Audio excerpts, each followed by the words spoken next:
Miarahaba tompoko lahy, miarahaba tompoko vavy, ary manasanao anaraka ity fandaharana ity. Eto Fianarantsoa indray isika no manao izao fandaharana izao. Fandaharana faefatra ny teto faritra,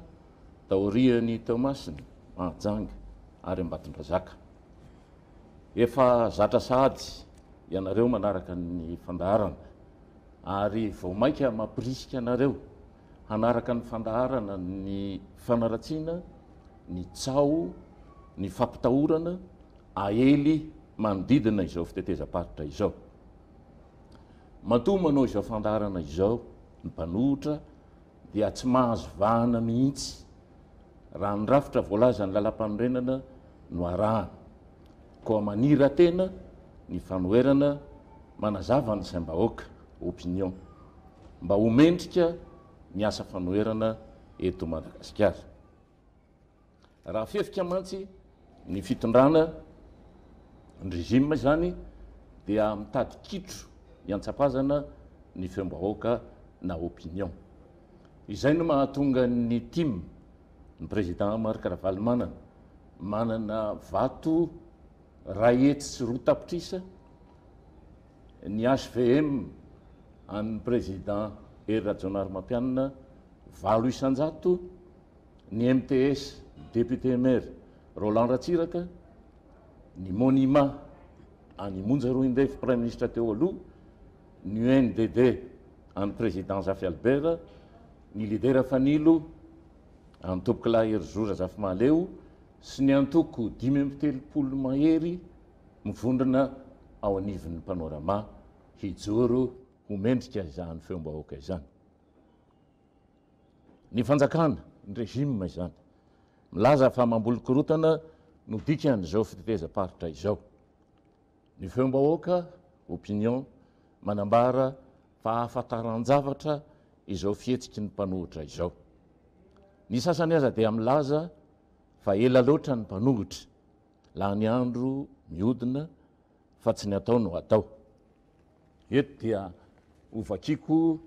ny savaranon'ando ao amin'ny constitution. Ny vahoaka malagasy masy mandidy mametraka ny finoany an'Andriamanitra Andrenanahary mahatsapa fa ny tsy fanajana ny lalam-panorenana na ny fanitsiana azy mba hanamafisana ny fahefan'ny mpitondra nefa tsy mitondra vokatsoa ho an'ny vahoaka no antony mahatonga ny krizy ny verimberina. Ny artikla 5 ao anatin'ny lalam-panorenana dia milaza ny vahoaka izay poiran'ny fahefana rehetra no maso mandidy ka mampiasa izany amin'ny alalan'ny solo-tenany, lany amin'ny alalan'ny fifidianana, andraisan'ny rehetra anjara mivantana na tsy mivantana, na koa amin'ny fitsapakevim-bahoaka, tsy misy mihitsy ampahany amin'ny vahoaka na olo tokana mahazo manendry tena ampiasa izany fahefana izany. Raha ny voalazan'ny artikla 39 ao anatin'ity constitution ty ihany dia milaza fa ny fanjakana no miantoka ny tsy fiandanina ara-politika amin'ny fitondran-draha-panjakana, ny folo alin-dahy, ny fitsarana, ny mpitandro ny filaminana ary ny fampianarana sy ny fanabeazana. Eto Fianarantsoa dia niatrika tampahakingana sy tampahamendrehana ireo solo-tenam-bahoaka lany zay hanao tatitra teto Fianarantsoa ny fampidinika tamin'ireo tompon'andraikitra ny fitandrona ny filaminana teto Fianarantsoa.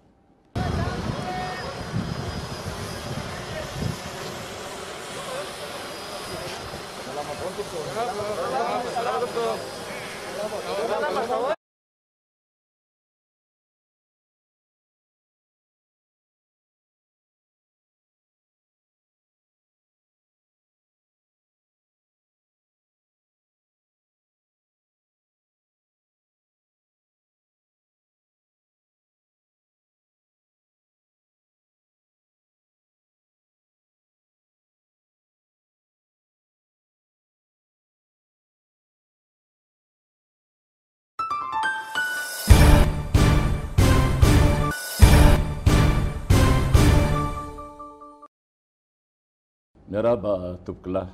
miarahaba tompoko vavy, ary manasanao anaraka ity fandaharana ity. Eto Fianarantsoa indray isika no manao izao fandaharana izao. Fandaharana faefatra ny teto faritra,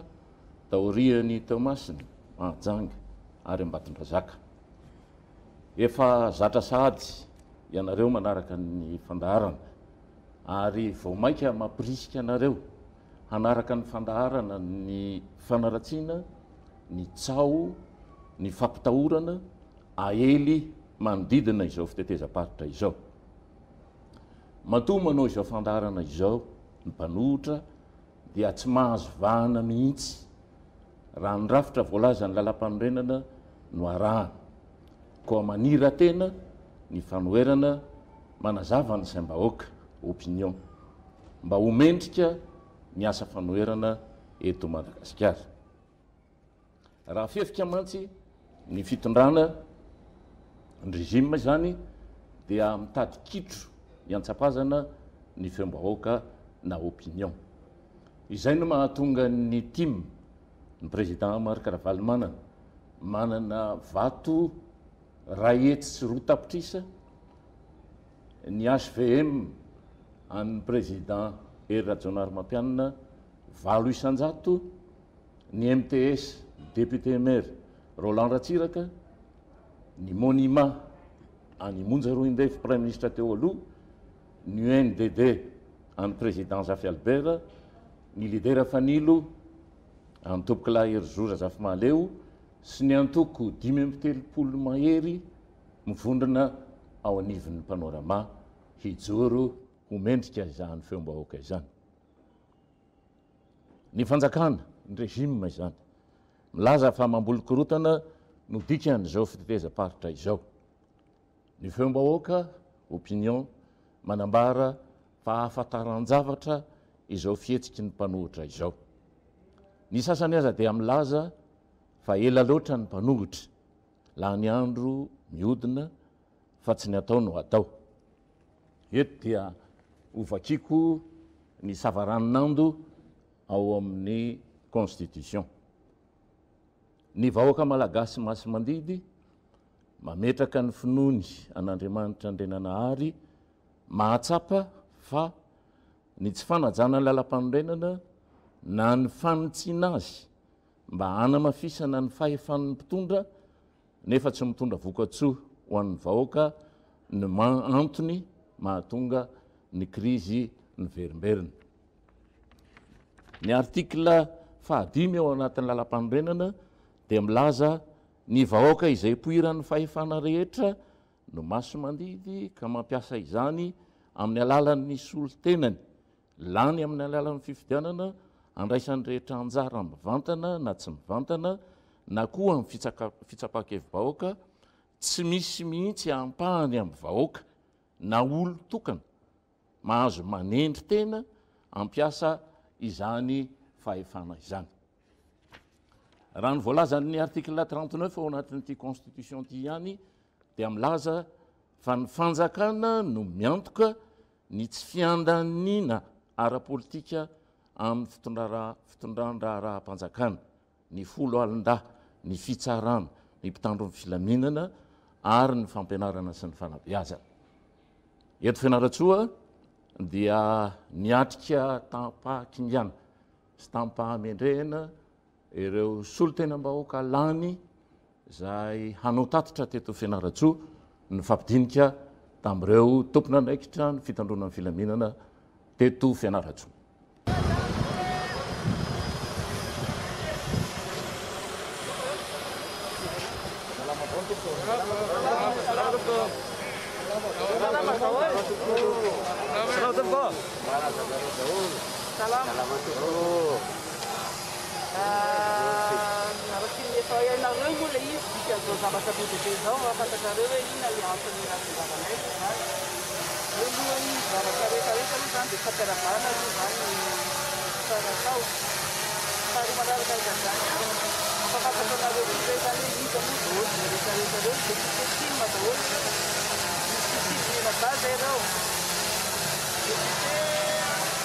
autorité de Madagascar. Anao hoe zany a eraky ny toerana zay fanamboarana. Anao tapitra amin'ny vahoaka satria zay no lalàna misy zay. Rehefa vita ny fibrila dia manao tsy maintsy manao tapitra amin'ny vahoaka ny député zany mikasika zavatra zay natao. Noho ny antony maro samihafa dia tsapaka nanao an'izany zay nandritra ny filoana aty vita ny amin'ny ara-pahasalamana dia tonga zahay zany anao an'izay tatra zay dia androany anjaran'ny Fianarantsoa androany. Misy ny taratasy zay napetraka eto amin'ny préfet misy ny iraka nasena nanametraka le izy mba ampahafantatra satria zay ny anaty lalàna hoe mampahafantatra manao information amin'ny autorité locale zany zahay dia sy teny préfet eto Fianarantsoa nampahafantatra manao ny tatitra io. Nieritreretinay izy fatao anatin'ny magrosy zay propriété privée ataonay ao ary ao anatin'ny clôturé le izy mifefy zany dia zay no antony atongavanay eto androany. Araka ny ataonay fanomezana moa zany hoe lalo androany amin'ny roa zao ngamba nefa somary efa orinany amin'ny roa zao fa tonga izahay zany mampahafantatra anareo an'izay anjovianay zay. Eo moa zany ny resaka hoe tsy azo atao zany satria tsy nahazo alalana nareo sisisa dia verina ihany hoe zay tsy mangataka alalana satria ny lalàna dia mametra fa fampahafantarana no ataonay ary tena hoe fifanajana ihany koa. Nareo mpitandro filaminana fantatsay fa ohatran'ny olona rehetra manatanteraka ny biby ihany koa nareo, manana ny mivaiko ihany koa ianareo kanefa zay koa ny lalàna ihany koa no mivaiko anay amin'ny fotoana zao zay no antony atovakanay eto moa zany. Tsy hitondra ity tsoaty zahay anao gidragidra na anao sakoroka na hitondra korotana fa filaminana no dadavinay araky ny tenenina zany dia hoe zao ihany nisan'ny olona tokony afaka miditra ao dia zay no tanterahanay hoe hoajainay arak'izay zavatra recommandation moa zany sy instruction azonay ihany koa zay le izy. Tsy sanatria vava mifaninjana aminareo zay na inona fa tanapolo no entinay zao ny lalàna sy ny samboady miaraka aminay ity zany zay le izy dia iverinay fa ampilamina ny raharaha fotsiny le izy ampilaminy zavatra fotsiny zany dia tsara mifampiresaka sy mifanaja dia zay zany no tianay aminareo. Ja, zaka amin'iteny moa zany ny lieutenant-colonel Samy nandriam-peo izay commandant-ny groupement-ny automatique. Ny atao kavanako ny colonel Tahiny izay chef de corps ny insureur M2 ary ny atao kaviako ato misy ny commissaire central zany. Zay moa zany no mitarika an'ireto miaramila mandary ary police izay hitanareo amin'izao fotoana izao. Ny voalohany fanontaniana angamba dia ny hoe efa niteneninao izy io teny hoe nametraka an'ilay taratasy tany amin'ny préfet nareo fa sy nanao an'ilay fangatahana zany hoe namory an'ilay vahoaka. Fa izahay eto dia zay no fanontanianay hoe nahazo alahana ve hoe hiditra eto avy any amin'ireo autorité civile izay mametraka anay eto zay nga mafanontaniana izay petraka. Araky voalazako teo moa zany dia ny lalàna zay mifehy ny lalam-panorenana sy ny lalàna fehizoro zay mifehy ny solombavam-bahoaka no mametra hoe manao tatitra ianareo ary ny autorité locale dia ampahafantarana ny zavatra ho atao.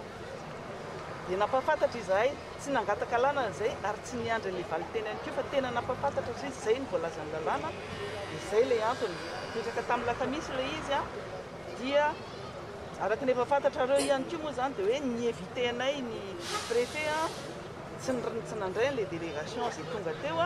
fa nazanatsy zany tafapetraka somatsara ny taratasy à titre d'information pour information zay zany le izy. Tsy alalana veriko tsara tsy alalana zay tsy mangataka alalana mihitsy rehefa anao tatitra amin'ny vahoaka. Dikan'izany zay tsy nametraka fangatahana dia tsy misy zany valiny avany koa fa mampahafantatra kosa ny autorité locale zay solitenany préfet dia zay le antony zay zany tsy fandirantsika lava be moa le izy zany fa ataoko fa mazava le izy. Ka zay moa zany le fanontaniana petraka teo fa ohatrany tsy nahazo valiny avy fa ny zay valiny ka misy district-tondrana izay navoaka teo amin'ny préfecture ny amin'ny hoe tsy azo fotoana famorim-bahoaka zany amin'ny fotoana ny antony zay fantatsika loatra mbola ao anatin'ny ady amin'ny valana reto ntsika izao dia za eto koa zany dia aleo dia tsorina fa tsy alavam-besaka tena tsy afaka amin'ireo zany tsotsotra zay ngamba. Le arrêté les notes moa zany dia sany hoe tsika aloha zany sa mampantatra fa tsy état d'urgence sanitaire intsony. Zay aloha zany ino no mitondra ny tsy famorim-bahoaka nandritra ny fiboana iny. Efa tsy misy intsony iny a fa fandaminanareo eto amin'ny automatique eto Fianarantsoa ngamba no hoe zao tsy azo atao ny famorim-bahoaka fa ny fantatray ary ny tenenina taminay kosa dia hoe tsy mihoatra ny 200 le olona vorianareo dia vonina ny anajan'izany zay tsy le hoe tsy azo atao ny famoriana fa le hoe tsy mihoatra ny 200 no ny tenenina taminay. Président de la République no tiany tapabolana lasa zay ngamba niarana endotsika ny instance ao anatin'ny exécutif président de la République ngamba mivovonana faratapana ka kaparepa be maso ny ataony amin'le fandaharana manokana iny hoe tsy misy tsony ny mihena ara-pahasalamana ngamba tsisy afaka hiteny aveo hoe mbola misy ndray mihena ara-pahasalamana nefa président de la République miteny hoe tsy misy ny mihena ara-pahasalamana dia nametraka izy hoe ny mamory vahoaka dia latsaky ny 200 zay zany zany mamory vahoaka mihoatra ny 200 zany raha latsaky ny 200 izy dia azo atao zay ny magaga anay amin'ilay izy hoe lasa ny aty amin'ny solotena mpanjakana indray ve zany no matanjaka kokoa no le fanjakana zay soloany tena satria le fanjakana ane zany miainga very amin'le filohan'ny republika le fahifanam-panana teraka izy no miteny hoe azo atao ny mamory fa tsy mihoatra ny 200 ny amena ara-pahasalamana fa tsisy tsony dia lasa ny préfecture indray ve zany zao ny ametraka hoe misy ndray ny amena ara-pahasalamana dia tsy azo atao ny mamory vahoaka zay fotsiny zany ohatra ny magaga kely ao anatin'izy makolan'ila rohitra ka hoe mijery an'izay tenena zay mamoaka fanapahanana lalàna ny aty amin'ny préfecture mandrara n'ilay fafahana mamory olona latsaky ny 200 tsika eto zany tsy miasisy taminay atao hihoatra ny 200 fa le 200 zany président république no teneny iny ary ampabe maso samina ino an'iny dao tsika rehetra tapabolana lasa papitso iny feny tapabolana zay zany zay magaganay hoe misy mizana tsindrinila ve zany ao anatin'le izy eo amin'le fampiarana le teny'le président tsy fantatro fa ty aminareo no mijery an'izay zay ngamba nijery zay fa zay moa zay ngamba aloha dia tsy hiditra amin'izay loatra fa tokony any amin'ny sécurité zay manetra amin'nareo no miresaka an'izay dia za eto fanontaniana mipetraka re nareo zany baiko avy any amin'ny préfet zany zao no mahatonga anareo eto sa hoe baiko avy any amin'ny lehibe anareo zay ny tia fanontaniana zany hoe ny préfet ve zany no baiko hoe tsy mahazo miditra ao zay dia tsy mahazo mivory zay sa hoe nareo mihitsy hoe izay nareo mampitandro filaminanareo dia hoe tsy avelany mihitsy nareo inona zany izy amin'ny baiko zany zao mazava loatra fa ny fampiasana ny force de l'ordre dia ny autorité civile zay tarihan'ny préfet no mampiasa anay eto amin'ity toerana aty dia zay zany no tonga anay eto zany no tsy mila zavaina angamba ny fitsipitsina samy mahafantatra izany tsara tsika tsara mazava tsara ny zavatra resantsika eto faharoa manarakaraka an'izay propriété privée le ato amin'ny magro any magro io any tiko io an'olon-tsotra zany io fa tsy amin'ny fanjakana na lieu public zany ary mifefy le izy tsy azo ampiasaina tsony zany ny fananana olona manokana tsy azo ampiasaina tsony zany ny toerana mifefy zay koa zany le izy raha ohatra zany zay ka tsy afaka mandeha makao foana zay raha ohatra ka inona na inona satria fananan'olona io sa tsy mahazo mandeha koa zay zany zao maly efa vita satria zavatra hafa natao fa androany teneniko hoe androany azo atao sa tsy atao miditra amin'ny propriété privée mihidy io mbola tsy miteny zany hoe tsy mivoa hoe mitondra olona zay fa izahay ireo afaka makao zay sa tsy afaka makao satria nareo amin'izao fotoana zao miaraka amin'ireo olona reto ny olona zao ny olona ngefa zay ety mahita nareo sady tsy manapaka lalana tsy nanatona anakaty fa natenena hoe eo nareo dia mijanony ao izy reo zay reo député reo zany hoe andeha hiditra ao zany fa ny olona tsy miditra ao dia zany tsy azo ataonay koa zany zany zao ka zay nge le tenentsika hoe raha ohatra ny tsika no miditra koa zany fa zahay afaka manisy tsika ety ray roa telo efatra dimy folo dia miditra latsaky ny 200 latsaky ny 200 dia arseo ary tsisy mahazo miditra afaka 200 ihany no mitsofoka ao fa tsisy olona mihoatra an'izay ao zany nareo dia le olona nareo atao ahoana leo izy fa tsy makatisy ohatrany lasa hiteraka olana mantsaka olana zany dia aloanay le olona iny reo olona endry reo teny antsika izy hoe tsisy mihetsika eo nareo zay mihitsy hoe teny zao jereo le fandaminana zao tonga teo zay andeha eto aminareo eto teneninajanyo nareo fa zay rery mandeha miresaka ry zana somatsara izy renany ndray solo tena ray fotsiny teny mijanona eo nareo fa zay ihany miditra ao ihany reo tsy io zany tsy olona sarotra atao reo olona reo fa olona tena hoe azo tenenina ary manaraka zay toromarika tenenana azy raha hitentsika zao hoe latsaky ny ronjato eny makao dia latsaky ny ronjato eny makao fa tsisy olona iotran'izany ao fantatrareo tsara fa le olona eto amin'ity tanàna ty endry zay ary tena gaga mijery hoe tena mahafinaritra ny olona ty azo zay fampiresahana tsara fa tsy le olona morakoraka tonga dia tsy ohatran'izany zay le fifanajana eo aminareo ty zay mahafinaritra dia tokony petrakytsika le izy amin'izay toerana misy azy zay hoe jany eo le nareo a dia miditra zay manao visite an'le ao ohatra ataontsika indray ary hoe ronjato ny makao mbola atsika tenenina koa reo hoe latsaky ny ronjato ihany mahazo makao tena tsy mihoatra io naray sana io tena zany akoatan'izay misy fantarareo fa misy olana atao anatin'ity toerana ty fantarareo tsara angamba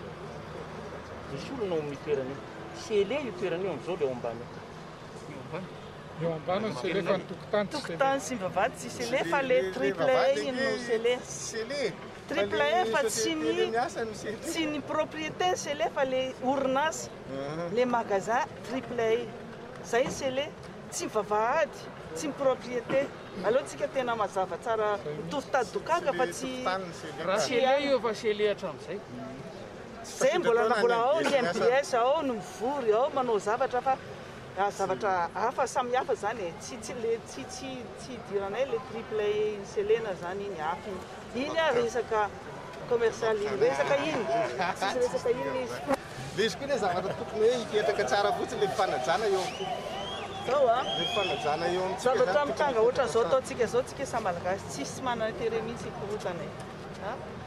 na izahay na ianareo tsy manana intérêt zany na ho an'ny vahoakany ianareo tsy mendrika an'izany zany toeran'ity fa ny zavatra mba fampiresahana ohatra zao ohatra nataonay tany Ambatondrazaka nge mendrim-piderana daholo na mpitandro filaminana na préfet tany misy fampiresahana tsara dia hoe ndahoara dia taty velana zareo ny amba dia vita ny zavatra atao dia fampifelizay a tena arabaina fa laminareo ary ny tenir parole zay koa nataonay androany io zay modely tamin'ny zavatra rehetrarehetra zay natao hoe tsy andeha anakorotana na andeha iantsy anareo sanatria vava tsy hanao an'izany zay afaka sekizenareo mihitsy ange le aty raha misy olona dareo tsisy olona ikorotana zany eo raha ohatra kana zao jerentsika jereo fa misy magasin reo misokatra tsisy olona ka hoe nandeha namaky magasin tena nanao inona to tsisy zany zay tany Ambatondrazaka zany hafa ohatra fotsiny nomeny tamatavy tany Amazongaby zay atao Fianarantsoa zany zay tokony andrekitseko mahafantatra tsara ny mety conséquence ny zavatra mety hitranga no naveazay bon ngamba am'izay fanajana antritsika zay dia mba migavy anareo reo ray aman-dreny miampy hoe bon ngamba ohatsy tsy matoky le olona endrindray zany nareo ve nefa hoe olona mendrim-piderana rendribereo dia tsy atokisana indray ve androany sazay indray ny tsy atokisana zany marina fa mpanohitra zay fa zay mampanohitra anay zay mihitsy no tena nihony anazy satria tsy mahazo vahana zay sady tsy mahazo setra ny MTV maray ainao manjery fanjakana tsy mena an'izay alalana zany zay dia dikan'izany ny resaka mitafa mivatana no tena mampety anazy a dia lalam-panorenana no tsakitsahantsika rehefa tsy manatanteraka an'izay zany na ianareo manakana na izay anao an'ilay izy a dia manitsakitsaka le lalam-panorenana zany zay terena nitsaka lalam-panorenana le vahoaka mananjo ahafantatra ny vaovao droit à l'information liberté de communication zany rehetra zany a vao hitsakitsaka zany amintsika miteny zao dia mampalahelo izy hoe mpitandro filaminana zany nareo a zay solombavam-bahoaka dia terena nitsakitsika zay satria io zay mibaiko avaiza le izy dommage moa zany le préfet somary misy lâcheté fa mialitrina miteny anazy miéviter ny olona rehetrarehetra dia tsy mandray telefôna mitsoaka sisisa atrehana ny raharaha rehefa ohatra zao satria ianao namena an'le andraikitra tonga eto fa tsy navela aminareo mpitandro filaminana fotsiny lasa nareo ny solovaika nakalana tsy tokony ianareo zany no tokony resahana lavabe ohatra zao fa matoa zay nandeha fa solo tenanay nakaty a tsy hoe député natao anatitra ny taratasy eo aminazy akory tsy izay no asa raha ohatra ka zay ny zavatra tia hoan'ny s'adresser mihitsy amin'ny préfet tsy izay ny fomba fiasa monsieur le préfet. Misy mpiara-miasa aminay ary misy mpiaraka aminay mametraka ny taratasy fa ianao miandry député ho avy eo aminao. Fa raha ohatra ianao ka tompona andraikitra dia atrehany io zavatra io dia ndaotsika efampiresaka fa tsy mety zao zavatra atao zao hoe tsy mety.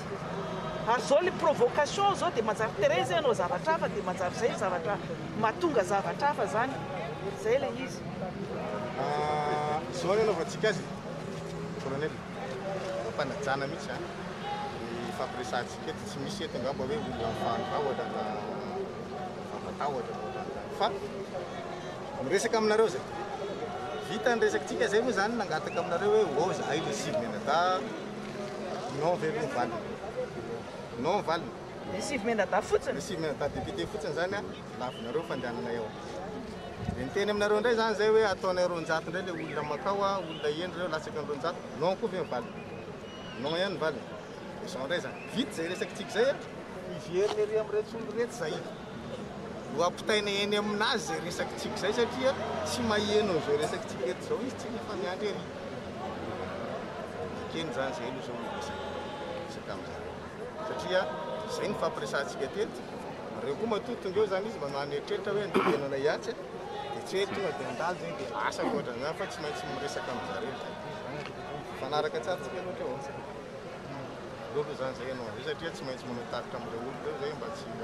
somako dia zay ndray no miteraka ny katapaka ny lalana tapahanareo ny lalana nanao ohatran'izao satria nanday anareo dia tsy maintsy manao taritra eny zay aloha fanaraka tsika hatreo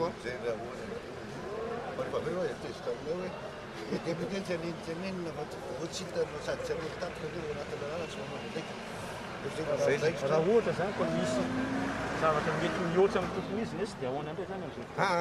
aveto aloha zay ndre mahatonga anahy tonga dia mametraka mialoha anticipeko zany le zavatra ho ataontsika satria tsika eto miresaka milamina tsara tsy zavatra mikorotany vahoakareo milamina tsara tsy zavatra mikorotany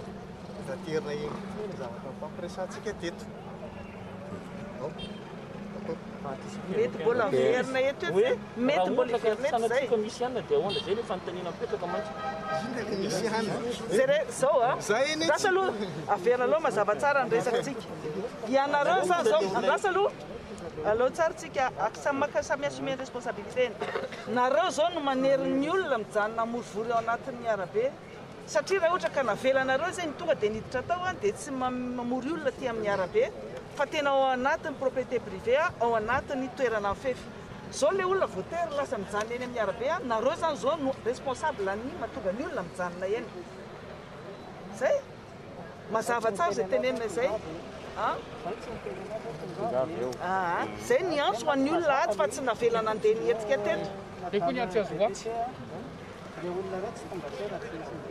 zay tena ny antso ny olona mihitsy fa ho ato magrony ataonaiky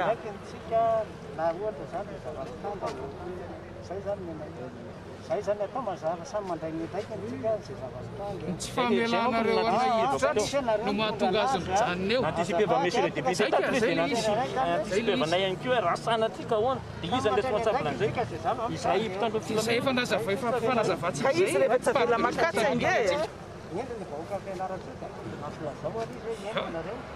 zay ny fifanazavatsika zay zay tsazoko ane mahatonga atsika lasa tsy mitovy hevitra ao anatin'izany zavatra zany satria zao miala ndraikitra fotsiny izy miteny tsara mihitsy ate hoe mifampiresaky tsika reo olona reo zany natsoanay hoaty dia niteneny zareo hoe mijanona eo aloha nareo fa ifampiresaka aminareo zahay fandesy lahatra teto tsika dia nareo moa zany zay mahatonga namantany hoe non daholo ve zany le fangatarana ataonay le makatsy dia nareo hoe non non dia zay zavatra zay ao entinay valeny zao zay le izy dia makeny zany zay fa tsy hoe tsisy niteny taminareo te hoe anao zao zany hoe le zavatra fampiresantsika teto no entinay makeny horesanay aminazy iny miozy izy ka zay nagaganany ena tsara nanontany anazy teo dia misy interprétation hafa ndray le izy koa napetrako taminareo hoe rasana ty ka zao dia ahoana ka zay hoe inona le sanatravitsika ara zany ro tsorona ohatran'izay dia ahoana olona rehefa dia raha tsika manaiky hoe olona endry izy tsara zany Itsika ihany ny teny araka nanaiky fa Lamlamma le olona nge. fara-piafinana indray ary no ataony. Ohatrany miteny manko anao teo hoe sao dia hoe misy fanakanan-dalana na tsala Ka le olona raha vao makety dia somary tamborona izy. Zay le olana. Ka le hitanao tsisy mafisapeo eto. Tsika zao eto miresaka dia fakaheno Sao tsara. atsoneto izy dia eto izy no atao. Allo. Aleo manaka-dalana eto zay eto ve? Ka zay nge le mahatonga Eto nge sécurisé tsara e. ka zay le mahatonga atsika miteny aleo zay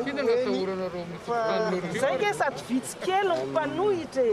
Ina ary ny atahoran'ity fanjakana ty anay. Fitondrana mamim-bahoaka nge ty e. Tena tsy olona vitsy kely ty ve dia atahorana anaovana. Drasa aloha zay. Raha isa zao dia mety nareo reo dia efa mety ahafita 2 roanjato dia nareo dao ary nareo nanaovana an'le tatitra e.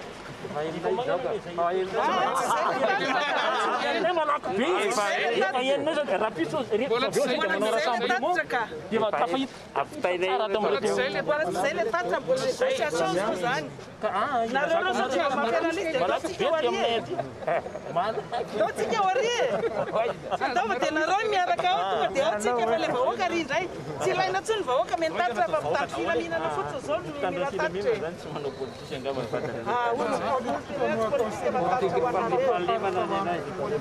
Politika dolo ataotsika rehetra.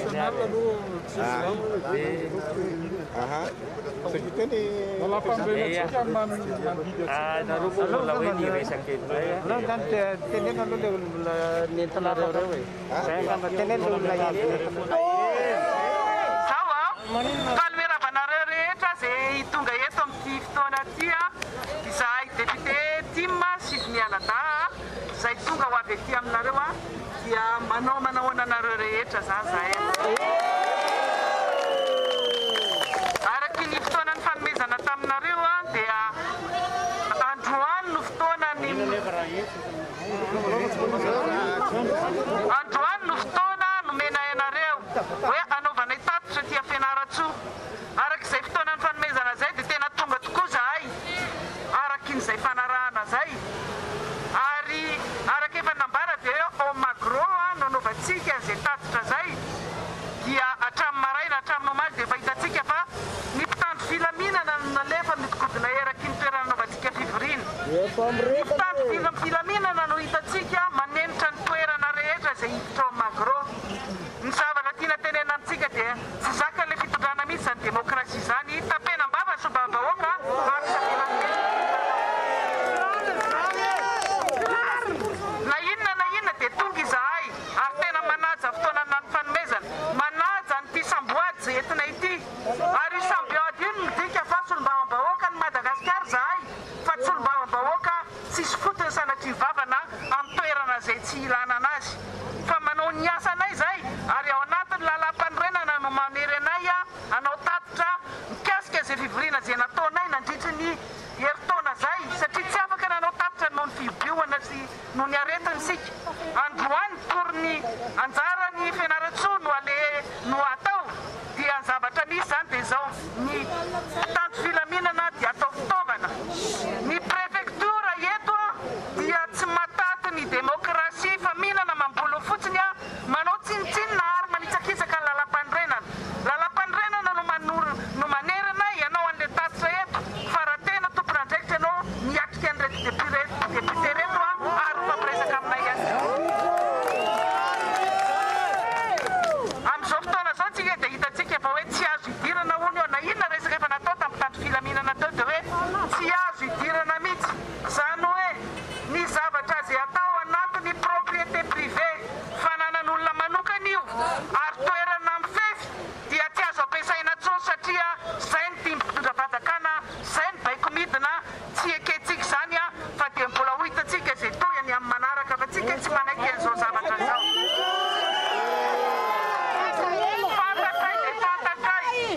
Fantatray dia fantatray zay mame baiko any fa nareo nge milaza fa mamim-bahoaka. Nareo milaza fa maro anisa ka reto député vitsy anisa reto sy reto vahoaka reto ve dia atahoranareo raha izany. Maninona no asianareo mpitandro filaminanareo? Lazaina fa hoe roanjato ihany no azo voriana. Raha reo isan'ireo mpitandro filaminanareo dia efa nitenenina teo hoe nareo reo dia efa misy roanjato andao ary nareo anaovana tatitra rehefa zany.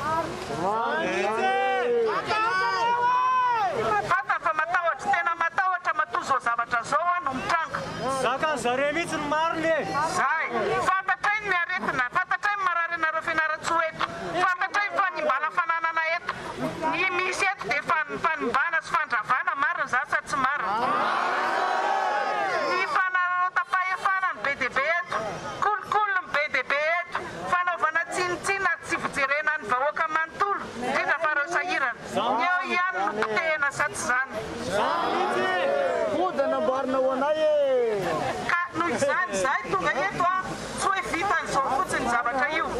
fa mbola ho taperina hiaritra amelana rehefa tonga ao anatiny io antemera-pirenenareo satria ao anatin'ny fivoriana ara-potoana mihitsy zay ho hitantsika fa hifampitana sy fanamakisam-parazavavy amin'ireo minisitra sy tompon'andraikitra gouvernement après ministre reo zay. Androany aloha fantatritsika fa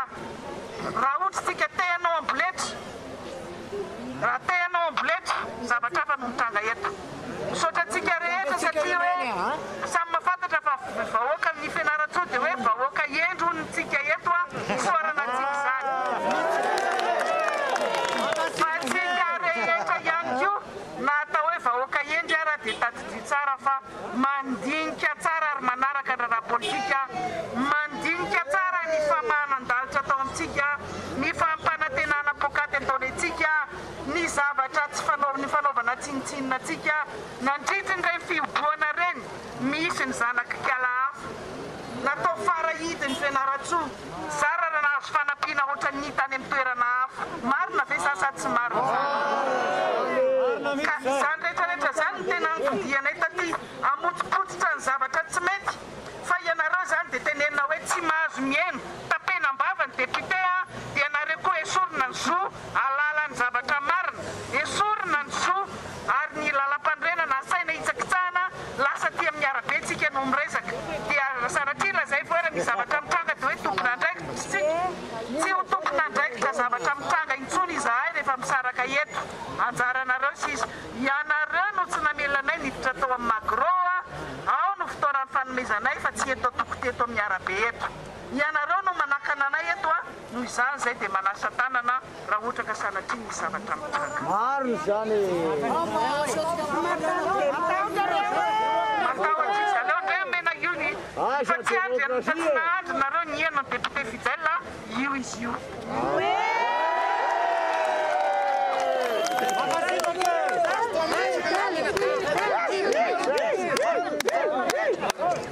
Ela na casa na ianao. Ela miss. Ianao député. Koreaby. Sawa. Misy vary manara mitsara masa ty aminareo. Rehefa tonga teo zahay dia niresaka taminareo hoe miandry aty ampitanareo. Fa aleo izahay no ifampiresaka amin'ilay mpitandro filaminana. Ny mpitandro filaminana rehefa mifampiresaka taminay dia najainareo tsara zany nanaja tena taty ampitanareo tsy nisy mikorotana na iray azy. Be Fianarantsoa. Io proof magasin la sargento mpanao gazety misokatra zao io magasin io amintsika amin'ny teny zao. Tsisy olona manakorotana eto. Ary zahay dia niteny tamin'izareo hoe anay tonga ty tsahana korotana. Fa anay tonga ty anao tatsa. Ka manina ro tsy avelanao tatsa anay. Ka zaro i tsy fanajana ny zavatra rehetra. Rehefa nanontany zay izy nanome baiko anareo dia niteny izy hoe ny préfet. Satria zahay ny autorité civile. Solotena mpanjakana eto Fianarantsoa. Ny zavatra nangatanay tamin'izareo dia tsotra. Aleo ary zahay tsy mianadahy fotsiny hiditra ao anatiny magro io. Valiteny non. Dia zao indray ary satria ireo olona reo eketsika fa olona endry. Ny amena ara-pahasalamana fa tsy misy. Aleo ary ataotsika latsaky ny roanjato isaitsika zay dia ampidirinay ao agnahy tarina dia zareo hiteno anay. Dia non koa ny valiny. Sa misy hoe mihitsy zany atito. Ka zao tsika endriko tsika. Asehotsika fa tsika tsy mila korotana. Zay fahendrenananatsika zay tsy azotsika naratsiana an'izay hetsika ataontsika zay fa ny hetsika ataontsika sady entintsika ambavaka no entintsika ampahendrena ka nitenenay zareo teo hoe rehefa zay zany resakitsika eto tsy maafaka mifandresy lahatritsika nefitsika kosa aloha mifanajy de aleo ary zay andeha riapitary indray anao tady sam'ireo olona reo hoe zao ny resakitsika teto de zay ny resaka itao ka isaoratsika ny mpitandro filaminana ny fifanajana tsy hoe tsy nanomezany alalana atsika hiditra tao fa ny fifanajana ary ny tsy tadiavana isiany korotana fa misy endriny maro ahafahantsika mampiakatra ny feotsika androany izy aloha mety eto amin'ity sisiny arabe ty fa afaka volana na herinandro na tsy fantatra izy mety tsy am'izay ntsony fa zao hanao fandaharana zahay miainga avy aty Fianarantsoa rapitso isaky ny toerana andehananay dia manao fandaharana zahay ampisehoanay Madagasikara ray manontolo ampisehoanay zao tontolo zao hoe zao ny zavatra nitranga tany Fianarantsoa rapitso ihany zany ka dia arahanareo amin'ny MBS arahanareo amin'ny ABC arahanareo amin'ireo télé rehetra miara-miasa amintsika amin'ny radio MBS sy ny radio rehetra miara-miasa amintsika ao amin'ny Facebook ny AZ radio télévision ao amin'ny Facebook ny MBS sy ny ABC ary mety manao koa ny Real TV ka rapitso ny ora dia miankina amin'ity zavatra teneniko ity raha mikabary zareo amin'ny valo dia amin'ny enina atsika manao an'le fandaharana fa raha tsy amin'ny kabary amin'ny valo dia amin'ny valo tsika manao azy amin'ny valo alina mazava tsara zay dia sao sa mila misy mikorotana atsika mandeha milamina tsara tsy sady atao hoe tsika ndray ry nanao ina teo fa na andeha saotran'ireo ary aloha hoe vita ny tarina teto vita ny tatsy dia nareo mandeha moramora tsy amikitikitika ninina sady ataon'ireo hoe dia namaky an'izao koa ny aridelina kely sy ny député andra sy ny député dimo sa nisy an'izay teto dia atolotra ho anareo rehetra amin'ny fisaorana misaotra fa mifakahita tava ihany sika rehetraetanareo dia tonga miaraka amin'ireo tinavana betabe reto anangatanana zahay fisaorana anareo député rehetrarehetra aleo président groupe nisoatra anareo io président groupe parlementaire tiako Madagasikara Eka, salama vasika tia Fianarantsoa tia. Eko na izao sa olo atagny-bavy anatany akoatsa fa dia tonga fitenenina manavoa. Tsika nanakapomady na miara-mitotsa satria zanako Fianarantsoa zanako dia député Anatsirabe aza. Fa voito dia tanàna koa. Iaho fitenity izy manao misy anana hoe tokotany moaperante tsy fantatsa nanantsonga nanandrebaka. Voakolonga ny tonantarina ka tsy fantatsa nahatonga nanandrebaka. Nanebaka.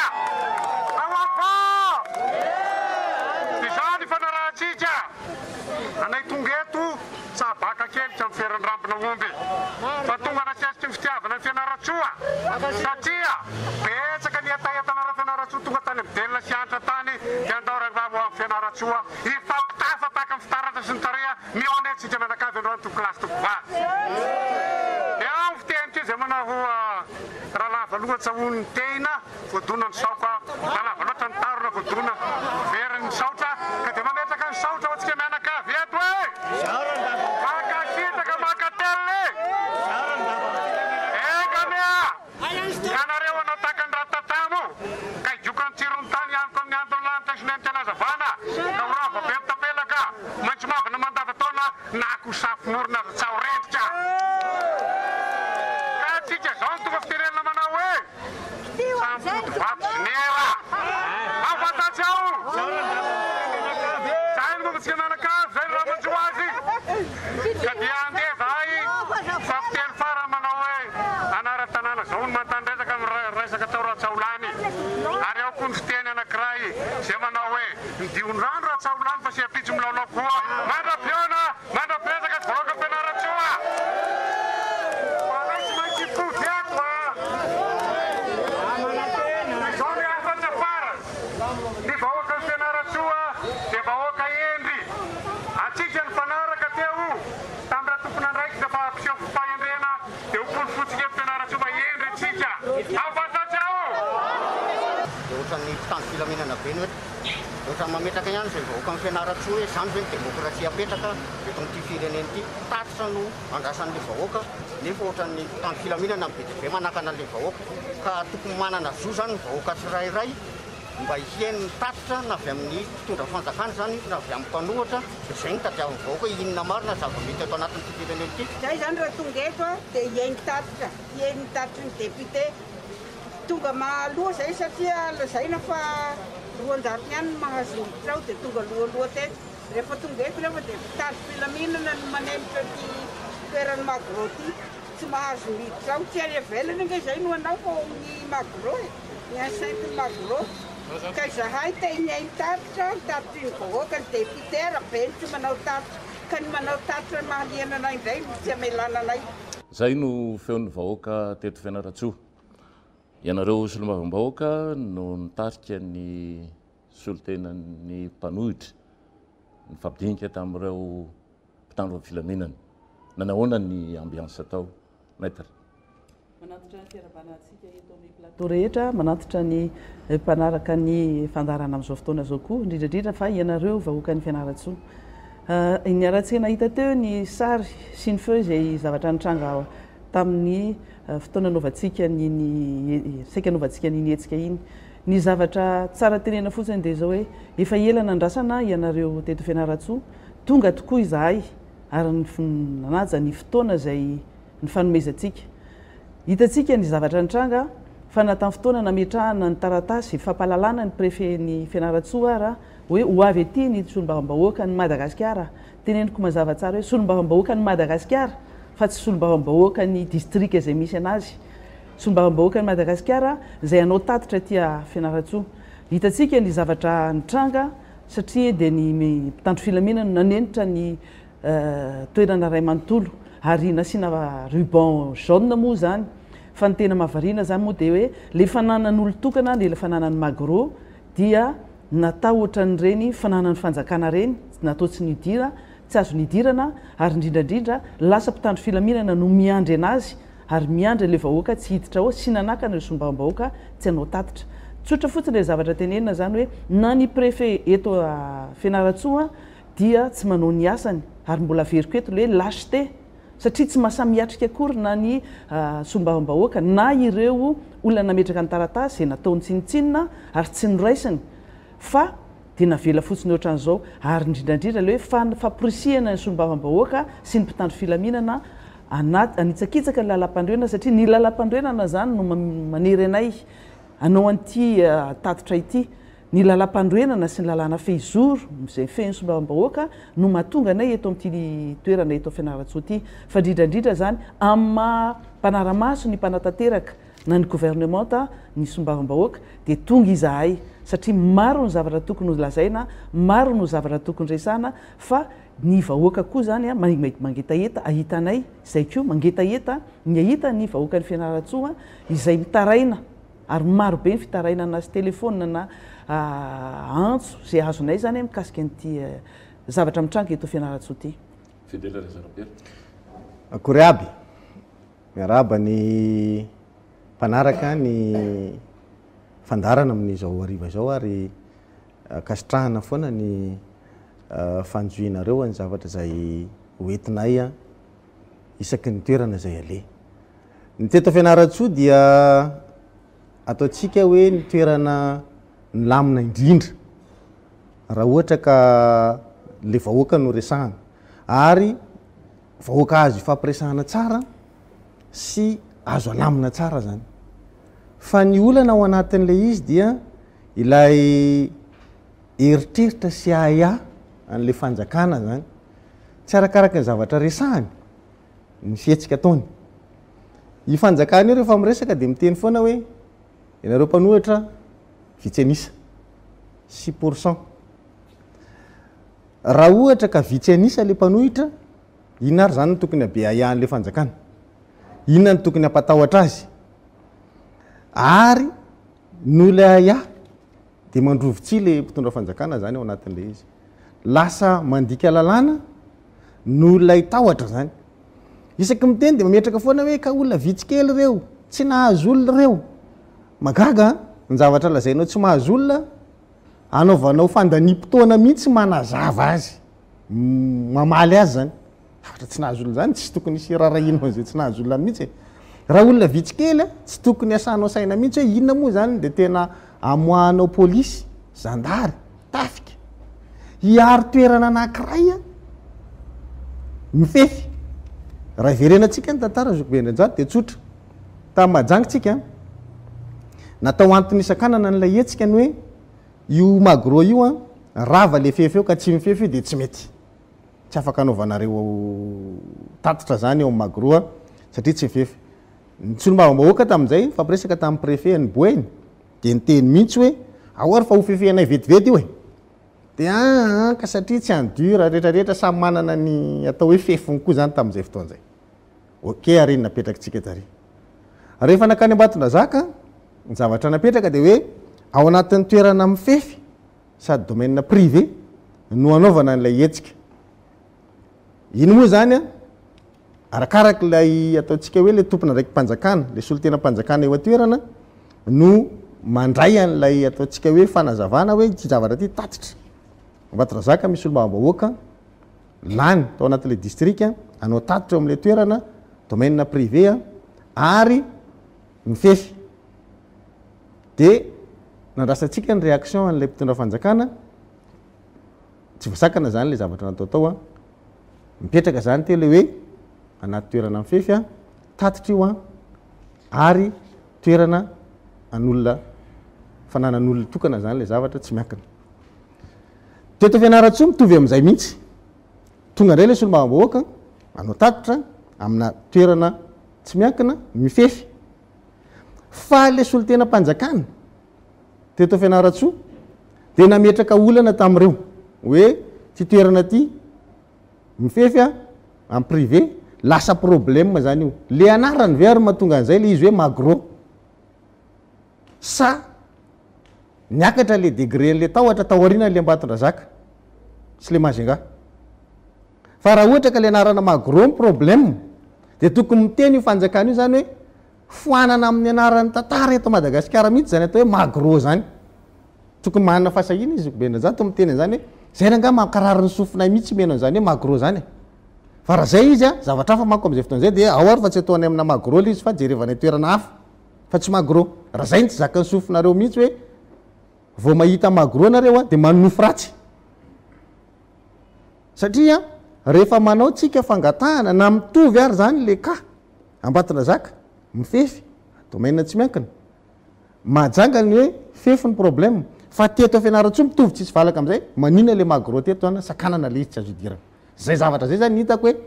zay ve ny problème le fanjakana raha zay le izy dia tena hoe fanjakana be lolompo io fanjakana misy io ary tsy kristianina raha ohatra ka tonga amin'izay le izy satria ny olona manao apo zany tsy kristianina zany na ivavaka isan-kalahady ary nareo dia tsy kristianina nareo ao anatin'ny baiboly mamaritra an'izay za tsy mpitory teny fa anjarantsika ny samy mijeran'izay ka zay ny andraisako alizy hoe lay fanapa-kevitra nanakana n'le zavatra natao teto Fianarantsoa omaly dia taratry ny fahalemeny ny fanjakana ary enatry ny fanjakana manoloana n'izao tontolo zao amin'ty fisiny ny fahafahana maneho hevitra liberté d'expression fahalalana maneho hevitra zay fondement ny république raha ohatra ka tsy fatany mpitondra amin'izao fotoana zao zany dia say mba mamadibadika boky izy dia manontany ny fomba nanazavany ny président Chirac an'izany hoe inona ny atao hoe liberté d'expression zay ngambany azo amin'tinana le zavatra nisy teto Fianarantsoa maly zokobendrajato tiako ampiana kely misy zavatra tia nanampiana anazy izao anisan'ny tenen'le mpitandro filaminana teo moa zany hoe misy problème itoerana io satria misy ny société triple nazava tsara ny zavatra nytenenina teo hoe ny société no ny selenareo fa tsy ny magro tsy ny lakour tsy ny tokotany ny magro fa le mpitandro filaminana indray zany tamin'ny fotoana iny hitantsika tamin'le resaka teo dia ny mpitandro filaminana no nampanao indray zany ny solombavam-bahoaka famorim-bahoaka eny amin'ny arabe satria vitanay teo amin'ny arabe teo indray zany ny fanaovana tatitra vita tamin'ny fotoana fampiresana io ary nahazo autorisation tamin'le mpitandro filaminana indray zay tamin'ny fotoana iny hoe azonareo atao zany miresaka amin'ireo vahoaka reo zay ny teny hoe aleo zay hiditra ao anatin'ny magro fa zay no antom-pisinay sy ny antodianay izy miteny hoe tsy mahazo miditra ao nareo fandaninareo miresaka aminazy ire amin'ny arabe eo amin'ny arabe nefa lazaina fa tsy tokony anaovana zany famorim-boaka zany raha tsy misy alalana dia nahazo alalana tamin'le mpitandro filaminana zay dia vitainay tokoa ny tatitra dia nahazo an'le tatitra le vahoaka zany ndikan'izany le fahatongavanay aty zany tsy arakaraky ny eritreretin'ny hafa hoe nanosakana ary zay dia tsy navitan'le firesahana tamin'ny vahoakany Fianarantsoa fa navitan'le tatitra zay teo amin'ny arabe ary teo anatrehany mpitandro filaminana zay lasa nanao sécurité de fait teo moa zany zareo ary zareo koa anisany nanaovanay an'le tatitra ihany koa zay zavatra zay zany tsy eritreretin'le fanjakana mihitsy hoe rehefa malemy ianao sy marefo ary matahotra an'le mpanohitra itonge olona tonga teo nge député sivy zany nge raha mihoatra an'le mpanohana be dia be iny nge vitsy nge zany ozy izy hoe vitsy kely reo vitsy anisy reo fa député sivy eny déployena force be ohatran'ireny mihoatra lavitra n'olona isa le ahafahana mivory dia le vahoaka ary nasaina afandrisanay teo isoranay ihany aloha le mpitandro filaminana amin'izay lafin'izay le préfet indray zany amin'io fotoana io zany lasa ridicule ao anatin'le izy zay zavatra zay zany no tsara marino hoe vitanay missionnay taty nanao tatitra tamin'ny vahoaka zahay afaka niona tamin'ny vahoaka zahay niona tamin'ny mpitandro filaminana zahay lamina ny raharaha dia afaka moditsika zany rehefa tonga fotoana andehanana mody ny programme nasan'ny fanjakana moa zao dia mitodika be dia be amin'izao fitetezam-paritra atao izao ary dia ny ety am-piandohana efa niresaka ny Ambatondrazaka ianao teo zay le député dia verikindray mandeha fa ny RN 44 ny tena voasany zareo mafy amin'izao fotoana izao ho programme am-panjakana ny fitondram-panjakana rehefa manao zavatra dia anazy ny ainao manjery-panjakana za zany mbola mametraka foana hoe ny fanehoan-kevitra dia rehefa tsy miteny ny efitra zany hoe ao anatin'ny lapa na tsy miteny ny média-mpanjakana amin'ny alalan'ny mpanohitra dia miteny ny arabe zay foana zany le fanehoan-kevitra ny fahadisoana nataon'ny mpitondra fanesy dia namefy an'ireo zany atao zay tsy mampiteny ny mpanohitra ao anatin'ny lapa ao anatin'ny efitra zany satria ezahana laina ny maro anisa eo anivon'ny anteny meram-pirenena amin'izao fotoana zao izy miroso amin'ny fahadisoana be vava anankiray zay apirisiana azy mihitsy ny anao azy dia ny fakana ny maro anisa eo anivon'ny anteny meran-doolona zany hoe tsisy endrika fanoherana afaka ahazovahana mihitsy zany anitsy ny fahadisoana ataon'ny mpanohitra vokatra zay dia fefeny ary ataon'ny fananany izy mianakavy ny fahita lavi-panjakana sy ny onjam-peo-panjakana noho izany aty amin'ny arabe zany no miresaka ny fanoherana manomboka zao satria reo lafiny anankitelo reo mikatona tanteraka rehefa nasoaso fanjakana andokandoka zavabita na marina na diso dia mahasehatra eo anivon'ny ainao manjery-panjakana ny avy ao amin'ny pomba ny fidorana amin'izao fotoana zao RN 44 eto ndresaka zahay zao dia nandalo tao amin'ny RN 44 ny fotoana ny dinan'ny sombamboaka tany Ambatondrazaka tsy nisy na goudron ray metatra ny raraka tao amin'ny RN 44 miveriny zahay vao miditra ao anatiny zany etape zany lay orinasa sinoa manao an'io lalana io nidina nakany Ambatondrazaka ny fitondram-panjakana nisy décaissement ny banque mondiale azo fitondram-panjakana malagasy 4 600 000 $. Io zany tafiditra ao anaty le 140 millions de dollars enveloppe iarahan'io RN 44 io amin'ny lalana fotodrafitrasa hafa zany fa ao anaty le 140 millions de dollars. 17 millions de dollars amin'io no RN 44 dia ho tany saiko kely le izy satria nisy famoaham-bola tao zany tao amin'io RN 44 io ohatr'izao mifandehany nisy famoaham-bola voalohany tao 517 000 $. dia nitoy io 10 millions de dollars dia nitoy io 70 000 $. dia nisy 17 000 ary 4 600 000 mivoaka farany teo zany raha total zay enveloppe rehetrarehetra zay a dia eo amin'ny 15 millions de dollars zany ny vola mivoaka amin'le 17 millions de dollars dia zao ny rehefa lalana vita eo raha mandeha amin'ny RN 44 ianao dia tadidio fa manomboka eo amin'ny faran'le lalana vita goudron PK 20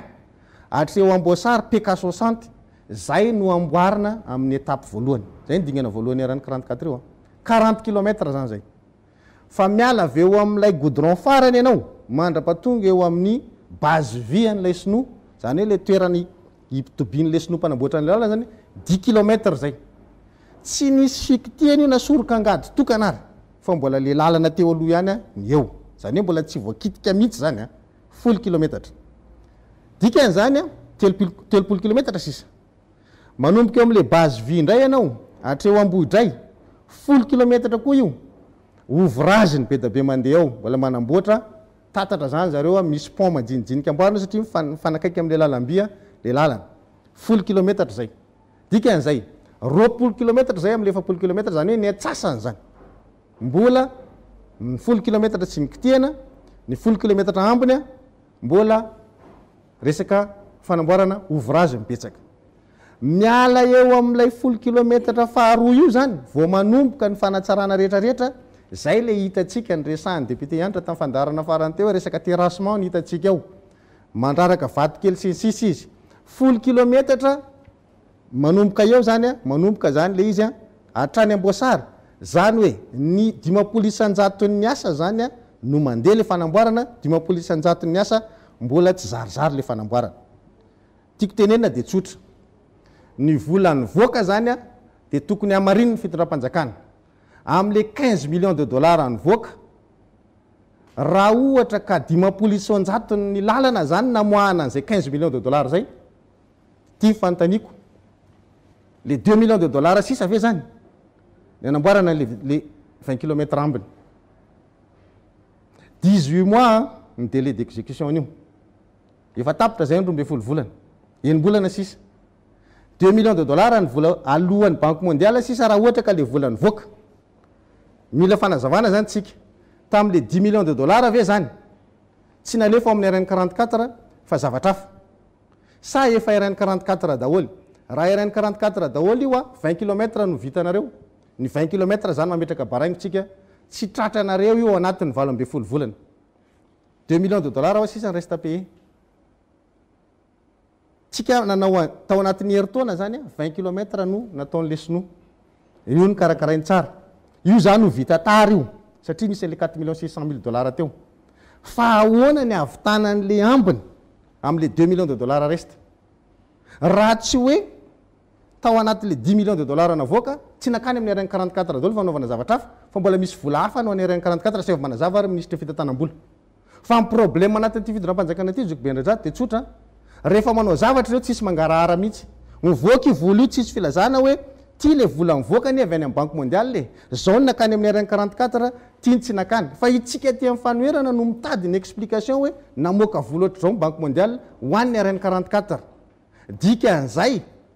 asay vomeny ny fitondram-panjakana fanazavana vahoaka hoe tratranareo ve 12 volana amboasary maro voay fa za eto kely finoana ndray kely finoana voalohany a ho avy ny orana volana octobre tsika zao hiditra volana novambra efa volana novambra mihitsika androany fa voalohany volana novambra androany novambra tsika desambra sisa zay ihany mety tsy isiny orana raha ohatra ka mavita manao farafahaizany zareo mitazona ny orana io tsy hirotsaka fa gasy moa mahay zavatra io fa raha ohatra ka mafy izy tazomy ny orana zany tsy rotsaka anatin'ny roa volana io a atraizany afanganam-pandehan'le sinoa manao an'le asa am'ireo an'izay vitsikely ampiasain'ireo a avitanan'le RN 44 ao anatin'ny enimbolana sisa raha ohatra ka mirotsaka ny orana eo le problème zany 12 volana ny fempotoana nomena anaovana ny 10 km dia mitovy tsisy valaka amin'izay lay ambiny ary zay lazaina fa efa lasa koa ny tolotra dia hoe ho atomboka ny asa hiditra fa varatra koa tsika hina zavatra ho afaka atao ao zay zany le izy resahana be hoe ka misy ny zavatra teneny zareo zany dia tsotra hoe tsisy nanao mihitsy fa za iny nanao an'io fa le fomba fanaovanareo anazy tsy zarizary ary tsisy mangarahara ary tsy manaja fempotoana eto nge problème zoko bendrajaty dia tsotra rehefa tenenao fitondram-panjakana io a dia lazainy fa hoe le fanaovana an'le izy ny problème tsisy manakana anazy ianao azy fa le fem-potoana omeny tsy ajainy isaky miteny izy hoe ataonay anatin'ny efabolana zao tsy voajy ataonay anatin'ny 20 volana koa ny rainy 44 efa manome proof ao zao fa tsy vita anatin'ny 20 volana io ny antony fa mambola ny voalohany olany le vola tsika mivoaka krizy dia miditra krizy jereo tsara fa mividiny entana rehefa miala krizy tsika miakatra sinsis raha 65 milliards d'ariary nytetibidiny manao an'io dikan'izay tsy ho vitan'le sinoa io raha tsy miampy le vola satria na ny zavatra ampiasainy ara miakatra ny sarany rova mandalo favaratra io mandalo an'izao krizy zao tsika misarotra mividiny entana ny fiainam-boaka mbola tsy miverina am'loany zany rehetrarehetra zany mamaritra hoe ny 20 volana aloha asavy mitondra fanazavany zareo raha voaja le 20 volana eto Fianarantsoa moa tsika no manainga izao fandarana izao ary misy orinasa lehibe mpanao lalana mihitsy efa milaza am'ireo sous-traitant fa mijanona ny asa fa tsy misy mivola fa zay teanao zany dia miainga amina fond propre dia zay no mahatonga nyo lalana eto Fianarantsoa io ohatra ny marisarisa amintsika miteny zao ny voalazan'ny article 970 ao amin'ny constitution dia manao izao ny fanjakana dia miantoka ny fampiarana ireo fepetra manaraka ireto fitsinjarana ny fara-pahefana eo amin'ny fanjakana sy ny vondrom-bahoaka paritra hitsinjara-pahefana fitsinjarana ny loharanombola eo amin'ny fanjakana sy ny vondrom-bahoaka paritra hitsinjara-pahefana fitsinjarana ny raharaha-panjakana eo amin'ny fanjakana sy ny vondrom-bahoaka paritra hitsinjara-pahefana mety raha voaja ve zay raha Fianarantsoa fotsiny araka ny feo sy ny resaka nanaovanareo ny fanaovanareo tamin'ny voaka ny Fianarantsoa araka nyteneniko teo moa zany dia efa maro be zavatra fantatray ary nampafantarina anay fa indrindrandrindra ny etaeta sy alahelon'ireo olona mponina Fianarantsoa ireo ny zavatra hitantsika aloha zany dia hoe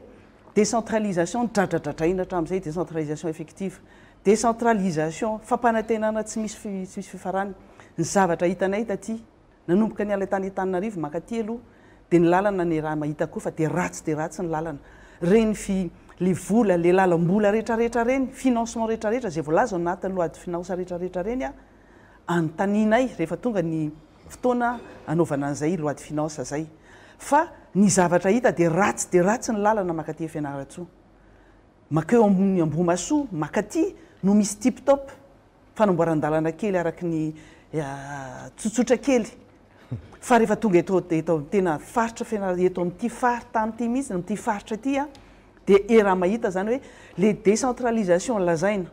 le resaka fampanantenana natao dia ny zavatra hitantsika hoe centralisation ny pouvoir manontolo any amin'ny exécutif any amin'ny présidence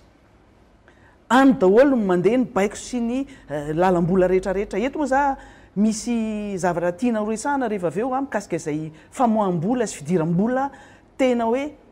grobaka mihitsy ny kitapom-bola-panjakana satria ao anao amin'io pairie général io ao amin'io trésor io misy vola mivoaka be tena tsy azontsika eritreretina mihitsy hoe mandeha amin'ny dizaine vingtaine de milliards isaky ny roa telo andro mivoaka alefa makany présidence vola tsy fantatra zay idirany hoe tsy fantatra hoe avaiza ireo vola reo ampidirina ao anaty le rubrique 46 io fa le vola mivoaka aveo tsy fantatra alefa mandeha makaiza satria hoe makany présidence dia io zany nahitantsika hoe rehefa misy zavatra mandeha rehefa misy zavatra tonga manao déplacement ny any amin'ny filoham-pirenena dia ohatrany hoe volany posiny no zavatra resahana ameko an'izao ianareo anaovako an'izao ianareo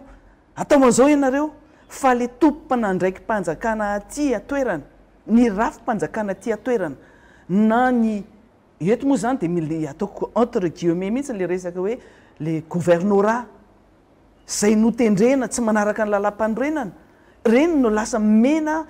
vola mena financement anaovana zavatra fa le commune le rafim-panjakana tokony isitraka n'le vola indrindrandrindra le vola tena hoe anjarany le zoany dia sakanana daholo tsy afaka manao inona zany mazavatra tiana tenena ao anatin'izay hoe le fitantanam-panjakana fitantanana amin'ny fanjakana mihitsy tsy mandeha amin'izay ozany dia zay tiana atao no atao fa tsy manaraka programme tsy manaraka ny PGE tsy manaraka io moa zany izy hoe misy vely rano zay nataony tany anazy sy ny vahoaka zay nampanantenany sy nino an'izany le izy fa le hoe tokony ho atao tsy maintsy atao dia miverina any amin'le hoe mangarahara aloha avaiza le vola dia ahoana fomba nampiasaina anazy dia inona le zavatra tokony atao fa tsy hoe za te hanao fonja manara-penitra dia zay no mendrika ny Fianarantsoa dia fonja manara-penitra hoe mazaka olona 700 andrasantsika eo iza daholo le ampidirina ao anatin'io fonja manara-penitra io iza le ho ao fa zavatra oatra zany manao EPP manara-penitra any ambanivohitra be any tsy zany no mamaika ny olona tsara hoe anana sekoly ny tanàna kely fokotany na district na toerana zay commune kely tsy mampanina mihitsy andro zany fa le hoe EPP manara-penitra any amin'ny toerana farany tena sahirana na vola entina mandeha mianatra ara na sakafo hoanin'ireo zaza hianatra reo fa le mpampianatra le fram fahadiran'ovana amin'le karamadaba ny karama amin'ny varemidaba zany rehetra zany tokony jereva le eto fa mbola viana foana le hoe ny anazy mafinaritra aloha vao maso dia taritina amin'izay daholy a le mpitondra rehetrarehetra eto zany dia tsisy dikany tena tsisy dikany daholo indrindraindrindra fa ny olom-boafidy eto zany resaka le resaka olom-boafidy mihitsy ny hoe mazava tsara ny ao anatin'ny lalam-panorenana io ny toerana misy ny olom-boafidy na loolona izy na solombavam-bahoaka izy na maire izy na mpanolotsaina izy fa reo olona reo tsy hita tableau tsony amin'izao fotoana zao fa olom-boatendry foana zao a no mahazovahana somena n'le moyen rehetrarehetra ahafahany manao ny sitrapony moa zany sitrapony fa tsy ny zavatra tadavin'le vahoaka tena hoe sitrapony ka na tian'le vahoaka na mety na tsy mety amin'le vahoaka le izy a dia ataony foana zany hitantsika le izy taloha tamina ampianarina tambola tany amin'ny EPP tadidiko tsara ary miraikitra ao anoloko io le izy hoe rehefa ahoana ny afantarana fa trano-mpanjakana na sekoly-mpanjakana na birao-mpanjakana na trano-mpanjakana na hôpitaly sy ny sisa lokony ny afantarana anazy dia hoe misy couleur gris rehefa mahita trano nareo fa couleur gris ny couleur ny trano a dia tadio fa amin'ny fanjakana zay fa amin'izao fotoana zao raha mandeha tsika dia ohatra miboatina afikasika daholo couleur arc-en-ciel couleur tsy fantatra ao io atao amin'le couleur an'le parti nefa anatin'ny lalam-panorenana nge hoe ny filoham-pirenena tsy tokony mampiseho an'izany ina moa zany ny tompona andraikitra efa ao anatin'io zany hoe tsy azo atao ny hoe tompona andraikitra ao anatin'ny antoko politika fa indrindrandrindra mampiseho ny neutralité satria président républicain vahoaka rehetrarehetra anao na mifidy anao na tsy mifidy anao fa izy raha mandeha dia mbola manao ny couleur ny antokony naiza mandeha fa ny trano zao a trano-mpanjakana drehetra dia asiana ny lokony couleur ny antokony tsy maintsy asiana ireny ny mpandoko ny trano moa avy eo ny menatsiana izy ny taindokony iny fa matoa misy ireny dia mipisilelaka eo le solelakisme mandeha foana fa le filoham-pirenena nge afaka miteny hoe ataovy couleur mpanjakana io fa tsy couleur atsika io fa maninana atao an'izany le fananana tsy fanananareo io fa fananany vahoaka zany ny tiako tenena zany verina amin'le hoe tsy fahaizana mitatana ary tsy fahaizana mizara ndraikitra sy manaja ny rafim-pitantanana eto Madagasikara zay aloha ny hitantsika tsy makakitsika raha ohatra zao miady migisitra miady ny farany a amin'ny zavatra atao rehetra satria tsisy zavatra tonga any amin'ny le vahoaka tsy mipaka any amin'ny vahoaka le filana le dadavina sy le fampiarana an'le loi de finance ao anatin'le volam-panjakana fa le mangarahara tadiavina isan'andro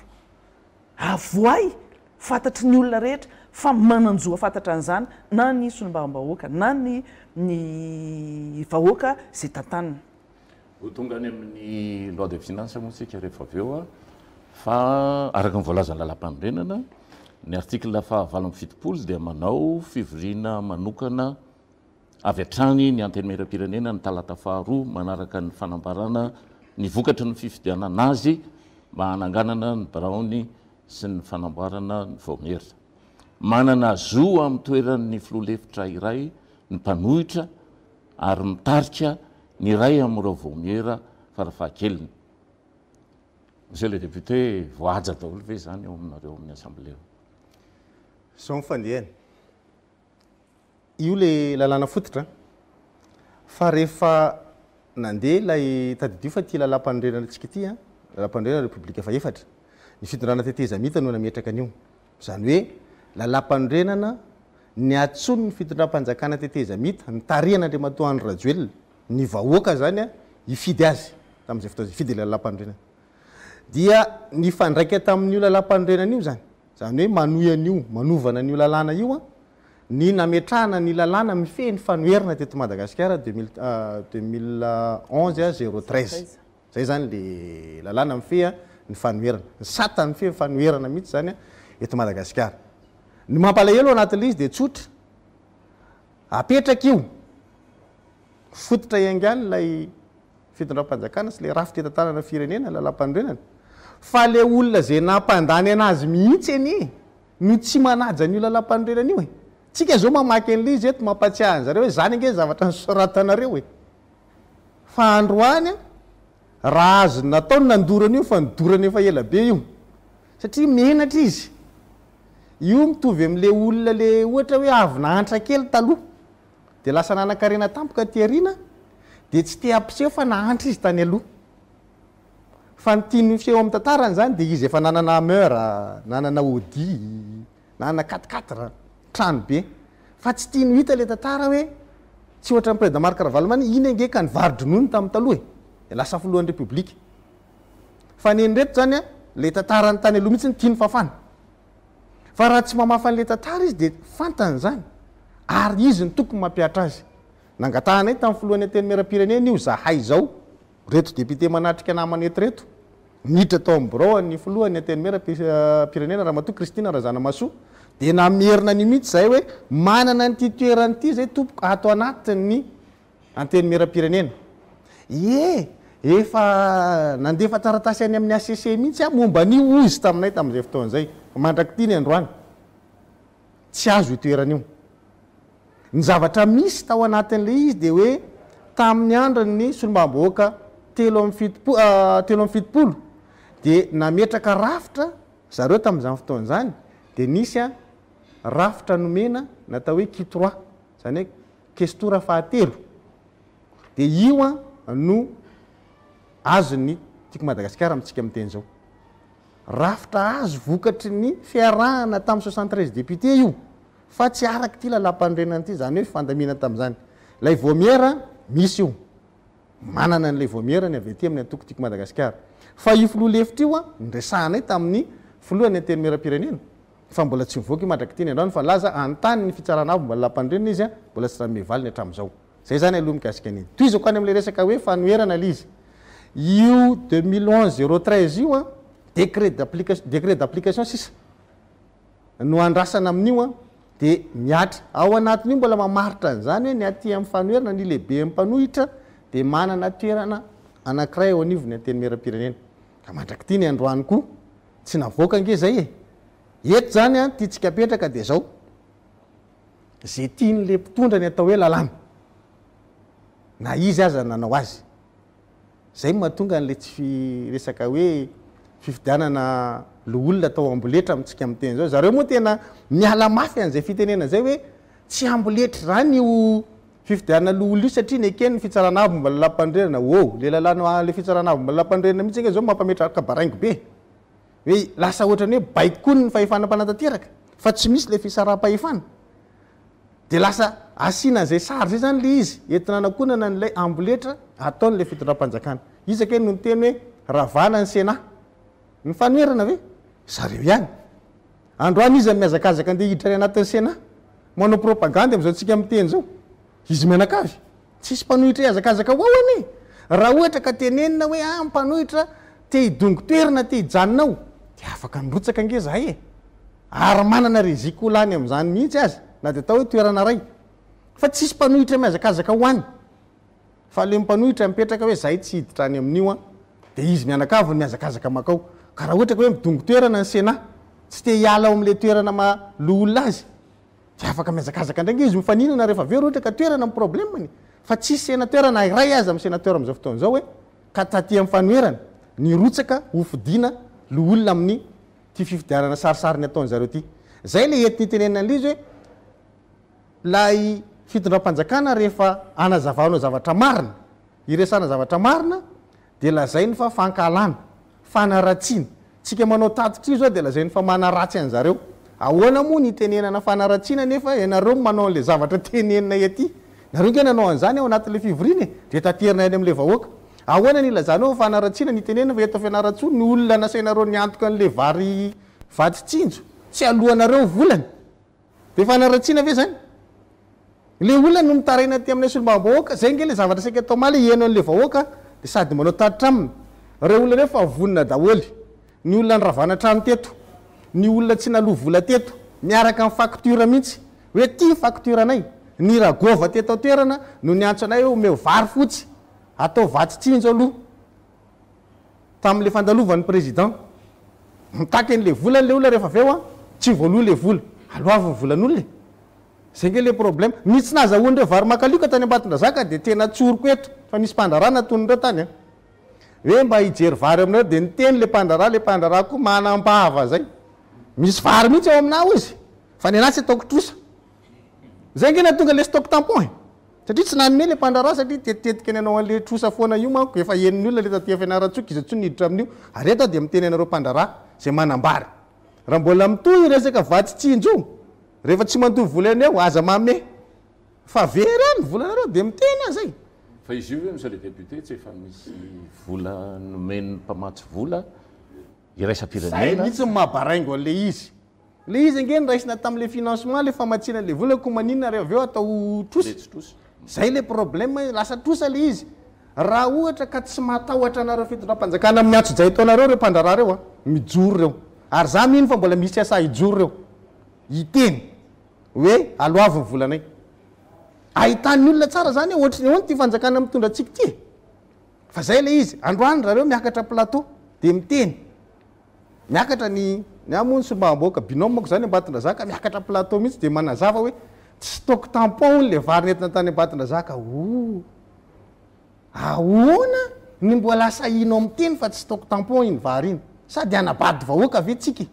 tena tonga hatram'izany ve le fisolelahany trop loatra le solelakisma fa ny azy za mangataka eto monsieur le député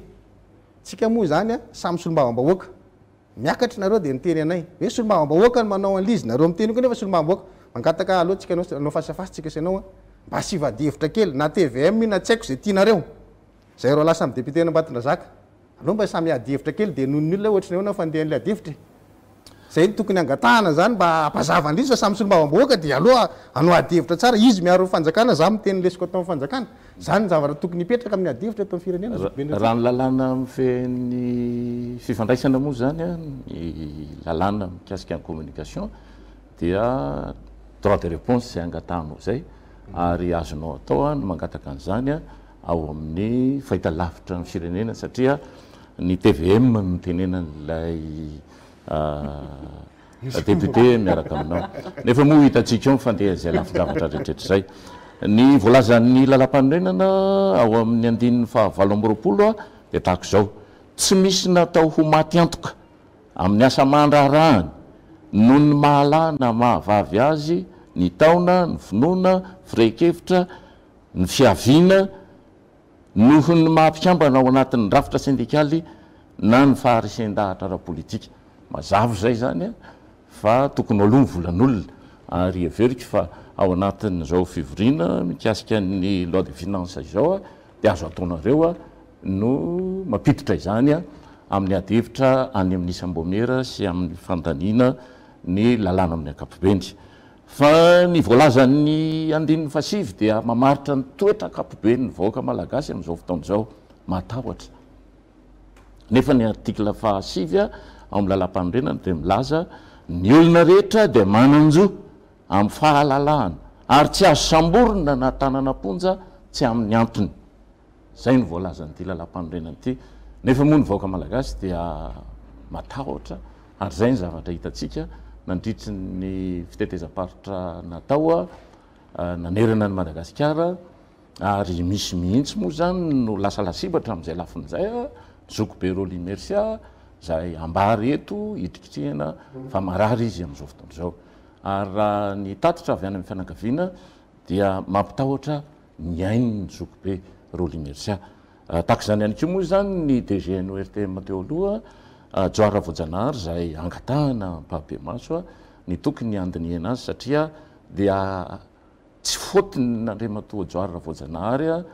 no nahatonga n'izao sazy miatra amin'izao fa fotony fanjakana satria ny senia dia organe constitutionnel noho izany dia tokony mandray ny andraiky ny senia mamoka ny Joara Voajanahary any amponja amintsika amin'ny teny izao. Ny loi de finance zay idirantsika amin'izay manomboka eto Rizimenada io no azo lazaina hoe kitro ifaharan'ny programme de l'État. Raha vao tsy tao dia kinofinofo zany. Ary ny zavatra nambaran'ny président de république mikasika ny RN 13 zay milaza fa tsy hanao politika intsony izy raha vao tsy manomboka amin'ny volana janvier io dia eo nareo andinika azy eo amin'ny antemeram-pirenena. Ahoana zay zavatra zay? Araka ny efa voalazako teo moa zany dia hoe anjara Fianarantsoa androany. Marobe zavatra tiana tenenina eto amin'ity faritany Fianarantsoa ity. Ny fampanantenana marobe, ny zavatra fanararotam-pahefana misy eto, ny fanaovana tsinitsinina le vahoaka Fianarantsoa, zay lazaina foana hoana hoe lazaina foana fa hoe endre zao hoe io zany misy fetrany io le izy. Misy fetrany. Ary efa nomboka hitantsika tamin'ny rinetsika omaly reny le fetrany. Nanisy ary ny fampitahorana, nanisy ny intimidation, nanisy ny teto amin'ny hôtely mipetrahana reny nametrahana miaramila sakamainty reny mandidina eto. Reny zany le intimidation atao reny. Fa izahay efa zatra n'ireny zavatra reny dia tsy mampiotsina anay. Fa le vahoaka le mahita an'le mpitandro filaminana vahoaka be dehibe ohatran'ireny matahotra ihany le vahoaka. Fa rehefa nahita n'le solombavambahoaka sy le mpitarika niaraka n'le vahoaka, le tompona andraikitra niaraka taminay izy dia nasany joro. Ary matoa mivoaka le nolazainy namako teo i député fidèle teo hoe misy tompona nisy mpandraraha eto mitaky ny volany tsy voaloha ny volany hoe 300 tonnes be izao vidiny vary tsy voaloha 800 tonnes. Ohatran'le tadidintsika tsara le tamintsika nanao fandaharana tany Tomasina le hoe vary nangalarina tao amin'ny Tikonge no namidina tao vary mora. Vary nangalarina tao sy nalaina tao nge le menaka iny namidy na menaka mora. Dia ity indray zany le vary nalaina tamin'ny mpandraraha 800 tonnes zany malaina bojo ohatran'izao alaina fotsiny dia tsy tia lalan'le mpandraraha. Zany le famononan'le vahoaka, famononan'le mpandraraha zany.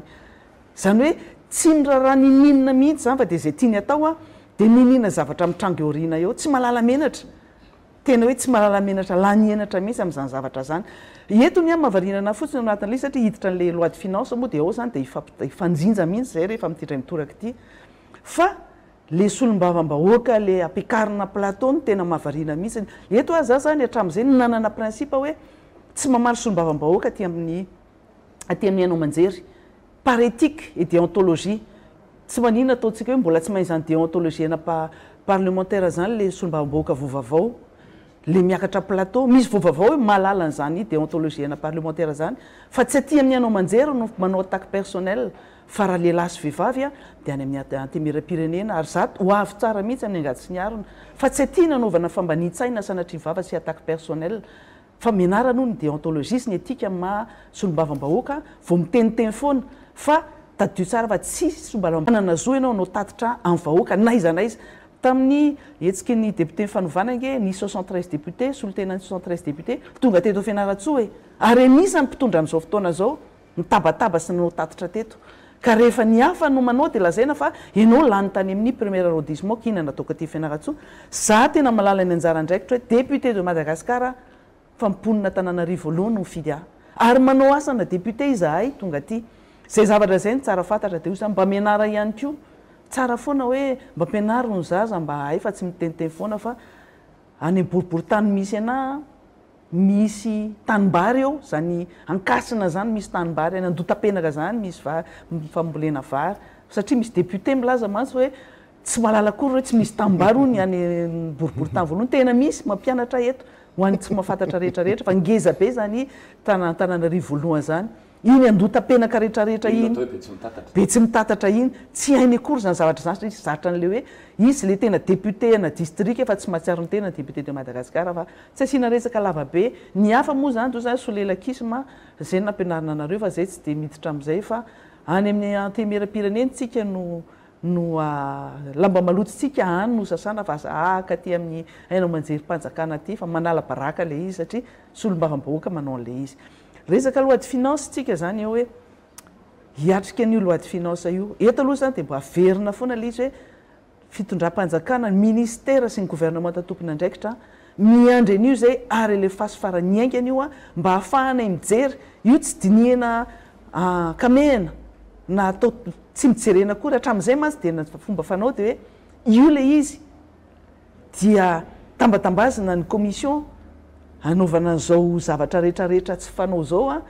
dia lefa ry amin'ny séance plénière dia lanina tsisy fanovana fantindray mitoraka ity zay tena hijery mihitsy hoe aiza le voalaza tamin'ny volan'ny fanomezana sy nindramina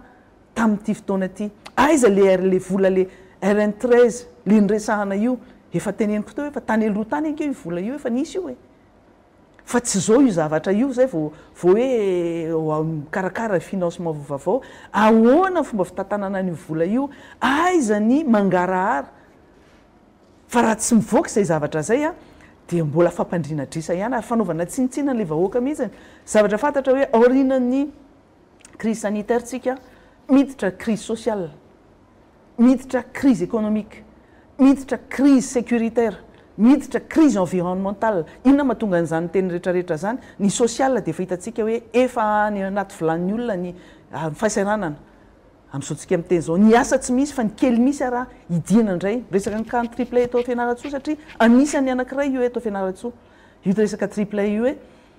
misy asa teo ny foronina dia misy mpiasa poniny Fianarantsoa miasa ao dia nidina le izy nidina le orinasa triple amin'izao tsika miteny zao fa vita ara-dalàna daholo ny taratasy momba ny triple eto Fianarantsoa reo tsy misy antony na ny directeur général ny impôt raha milaza fa tsy tokony misy antony tsony tokony apikatona ny orinasa io fa misy olona anankiray kosa izay mila tenenina mihitsy eto hoe rappel à l'ordre na fampahafantarana hoe chef de service eo amin'ny accueil sy ny courrier any amin'ny direction générale ny entreprise any Antananarivo no sakana amin'izao fotoana zao reny le technicienne miandry instruction zay vao ame an'le carte fiscale zay sisandrasana hoe carte fiscale io a zay ampisokatra ny triple tsisy resaka trosa tsy misy a tsisy resaka hoe impôt tsy voaloha ho an'ny mponina Fianarantsoa zay fa mikasika ny fanatanterahana le loi de finance resahako io zany dia izy za fotsiny hoe raha ohatra ka tena vonina ny tantana sy anao le mangarahary ianareo a dia manampy ianareo izahay amin'ny fanatanterahana an'izay fandaniana sy fandaniana sy fikirakirana ny loi de finance zay fa raha tsy hitanay taratra kosa io dia miala tsiny fa zay tsy maintsy mampafantaratra ny mampafantatra ny vahoaka rehetra ary tsy maintsy manohy ny tournée zay ataontsika zao a ampafantatra ny zavatra misy ary zay tsy tsaso ny tapenambava mihitsy fa tsy maninona fa anareo ny TVM anareo ny RNM manana droit de réponse zay amin'ireny zavatra ataony sy lombavam-bahoaka mpanohana fanjakana reny fa tsy olana koa raha ohatra ka tsy omenan'io a satria ampinay ny MPS ny ABC sy ireo hainao manjery zay miara-miasa amintsika ny atao hoe lalàna moa zany a dia mametraka ny fombafomba tokony kilasina ny firenena iray ho civilisé na barbarianina ary fantatritsika fa ny atao hoe civilisé dia ny olona manana kolotsaina sy industrie miroborobo zay no atao hoe civilisé rehefa ny famaritan'ny laroso no jerentsika fa ny lalam-pandrenana dia milaza fa l'État garantit la sécurité des capitaux et les investissements mandeha makany amin'izay ve ty fanjakany ty amintsika miteny zao sa mibafoué zany hoe tena manitsakitsaka ampalady ny zo fototra voalaza ny lalam-panorenana ananany ny olona mampiasa vola miresaka an'izay ianao zokobe indranjata ditika anao no fandaharana dia rehefa miteny an'izay fanitsaka tsan'izay ianao na lalàna io na ina tynao biaisé zay mihitsy le terme nampiasainao tamin'izay fotoan'izay dia za eto zany a anamafy zay fanazavana ny entona zay nanaraka tsara le fandaharana nataonao tamin'izay fotoan'izay dia zao ny zavatra mafisiko ny olana ho an'ity fidonam-panjakana ny rajoely ity a dia ministre fitantanam-bola satria zao ny antony raha tamin'ny fitonana teteza mita mbola azo lazaina hoe nanana olona tsara kokoa ny fitondrana any rajoelina teo amin'ny ministera ny toekarena sy ny ministera ny fitantanam-bola sy ny teti-bola zaraina rona zavatsara ireo ministera ireo tamin'izany fotoana zany ny toekarena nampiarahana tamin'ny industrie dia ny fitantanam-bola sy ny teti-bola no nampiarahana. Zava-misy amin'izao fotoana zao a, tamin'izao fotoana zany ny ministra ny fitantanam-bola sy teti-bola Andriamatoa Rajaonarimampianina filoha teo aloha. Ministra ny toe-karena tamin'izany tadidiko tsara fiainana Richard niaraka tamin'ny industrie. Natanjaka mihitsy nisy fotoana nandalovana Andriamatoa Benjarazafy Maleo tamin'izany toerana zany a, fa teo amin'ny fotoana tadidiko hoe natanjaka tsara ny fomba ny gérena n'ilay izy na dia teteza mitara tamin'izay fotoana zay. Fa amin'izao fotoana zao voafidimbahoaka Andriamatoa Rajoelina, ny ministra fitantanam-bola mihitsy ny hitako hoe olana amin'ilay fampiakarana ny adihevitra ara-toe-karena eto amin'ny firenena. Mitambatra aloha le ministera raha izay.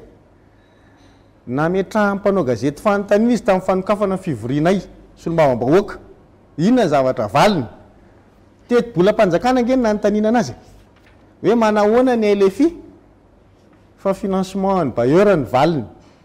Sa atsy misy valatra mihitsy zany LFI ny nanontaniana Andriamatoa ministra hoe manahoana mikasika ny teti-bola mpanjakana 2.4 Ah, itsika aloha zao dia azo fanampim-bola be da be mihitsy avy any amin'ny mpamatsy volantsika. Gaga be a, ministra fitantanam-bola ve ohatra zany famalinao an'ilay fanontaniana mpanao gazety. Eto zany dia mametraka. Fa ato aminay solombavambahoaka tiako Madagasikara raha farafakeliny zareo a, enina membre ny voameran'ny finance ao amin'ny anteny miaram-pirenena. Dikan'izay zany a, ho raisinay tanana tsara mihitsy io. Ary tena ho vakinay isana tsipriny isana andininy.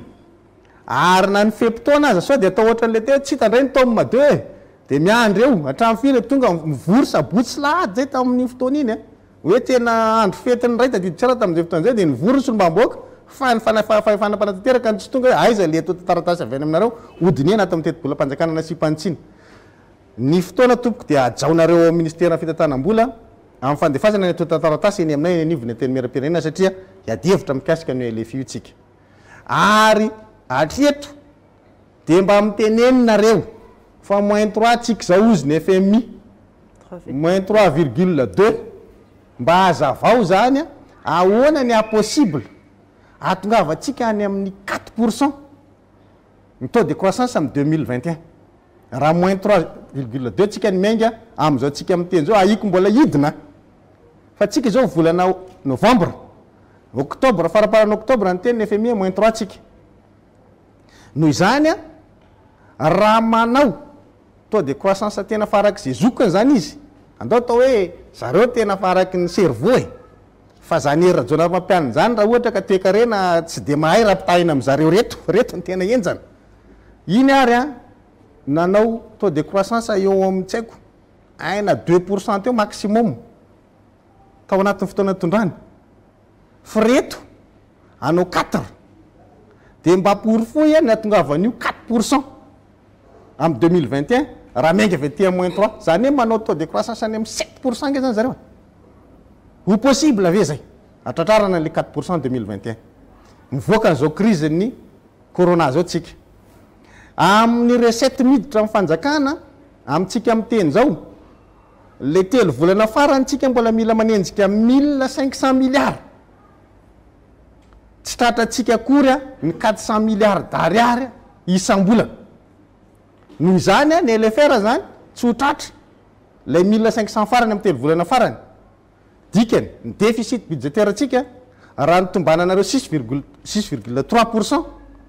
mihoatra an'izay zany io a any amin'ny volana Desambra. Iresaka tsara tsika amin'ny LFI io ka par rapport amin'ny déficit budgétaire, par rapport amin'ny resaka taux de croissance, ahoana ny anaovanareo le magie. Fa tsika tsy fanambakambaka eto, fa ny zavatra rangaranganareo dia hoe misy famatsim-bola, fa inona le avy ato anatiny apakaratsika n'le toe-karena. Aiza le 1043 milliards zay nareo fa tena vola be. Plan Marshall hoentina ampiakarana zany toe-karena zany isy effet d'entraînement. Tsy ary hitako nipotra tsony le SG ministère mba niresaka niny toy zao le resaka hoe inona. Tsy hita tsony raha matoa SG. Ny ministra moa dia zay, hafa ny antanina azy raha koa ny antanina anazy gisany avaliny. Gaga mihitsy a ministra ve tena hoe tena zany fa tena n'le filohan'ny Republika ny ministra ny toe-karena io. Io za tsy tia merina tsony le fangatana andao mba anao adihevitra fa ohatra nefa tsy mamaly tsony izy ko mpanao gazety ary manontany azy zavatra hafa ny avaliny. Tiako apetraka zany dia tsotra. Na ny fitantananareo an'ilay financement ary, satria miresaka financement foana izy rehefa antanina, mbola mampametraka baraingeza be. satria avanana be nareo amin'ny fandaniam-bola tsy misy mangarara. Miteny teo député anitra hoe misy milliard d'ariary mivoaka isan-kerinandro isaky ny 3 andro avy eo amin'io trésor mpanjakana io.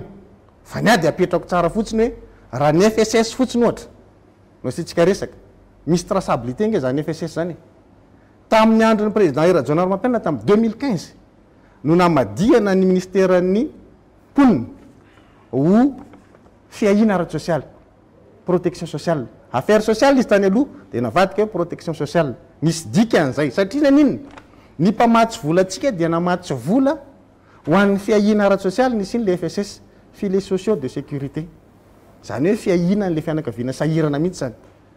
40 millions de dollars nivoaka voalohany 2016. Nahazo rallonge io 35 millions de dollars. Niala teo amin'ny fitondrana Iarahana Amin'Ny nahavitanao na négociation tamin'ny bailleur de fonds tamin'ny banque mondiale ihany amin'ny fiahina ara-tsosialy io 90 millions de dollars nanomboka 2019 no tsara ty zavatra teneniko teo anareo zay manaraka ty fandaharana ty itenenako an'ity fitondram-panjakana andro radio ty. Niala teo amin'ny fitondrana Iarahana Amin'Ny mbola nisy ambony 75 millions de dollars ny FSS io tao amin'ny ministère mponina. Tsy ministère mponina no mitatana amin'ny vola fa ministère ny fitatanam-bola. Fa ministère ny vola no manao ny draft fandaniana zany vantsinakona ny tetika asa fiavoty ny resaka asa fanavotana sy ny tany. Asa ina mirindra moatra an'izay le anarany. 90 millions de dollars ny azo miala eo fitondrana Iarahana Amin'Ny. Manomboka janvier nareo 2019 no mitondra mivoaky vola 90 millions de dollars io. Ny volana avril ihany tsy nisy décaissement tamin'ny 90 millions de dollars io taty amin'ny 2020. 2020 oa nivoaka le décaissement zany satria faraparan'ny volana novambra tanoany le izy no vita zany le fanarahana. Janvier 2020, février 2020, mars 2020, avril tsisy, mai 2020 mitohy hatramin'ny septembre 2020 ny FSS dia namoaka vola foana ty fitondram-panjakana andro rajoely ty am'le 90 millions de dollars. Telo taona io rallonge io district 12 nazo anazy dia niampy district 3 taty arina. Noho izany ny fampiasana le 90 millions de dollars dia hatramin'ny 2022 vao tokony ho tapitra io zany. Tsy tokony ho isikere tsony ty eto amintsika raha nitohizanareo fampiasana ny FSS io. Ny vola nefa 45 millions de dollars ny laninareo tao anatin'ny 2020 azavao ary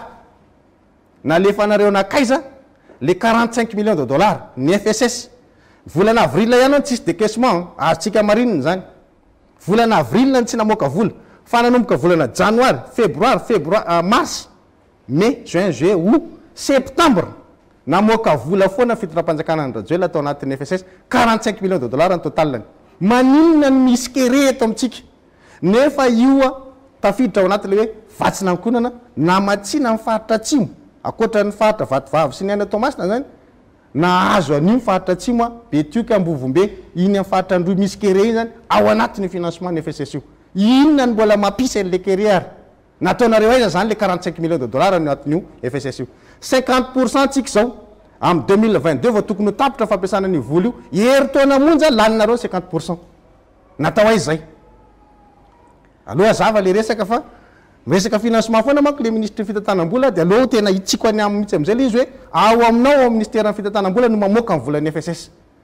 Dia aveo tsika miresaka zay any amin'ny LFI rehefa aveo hoe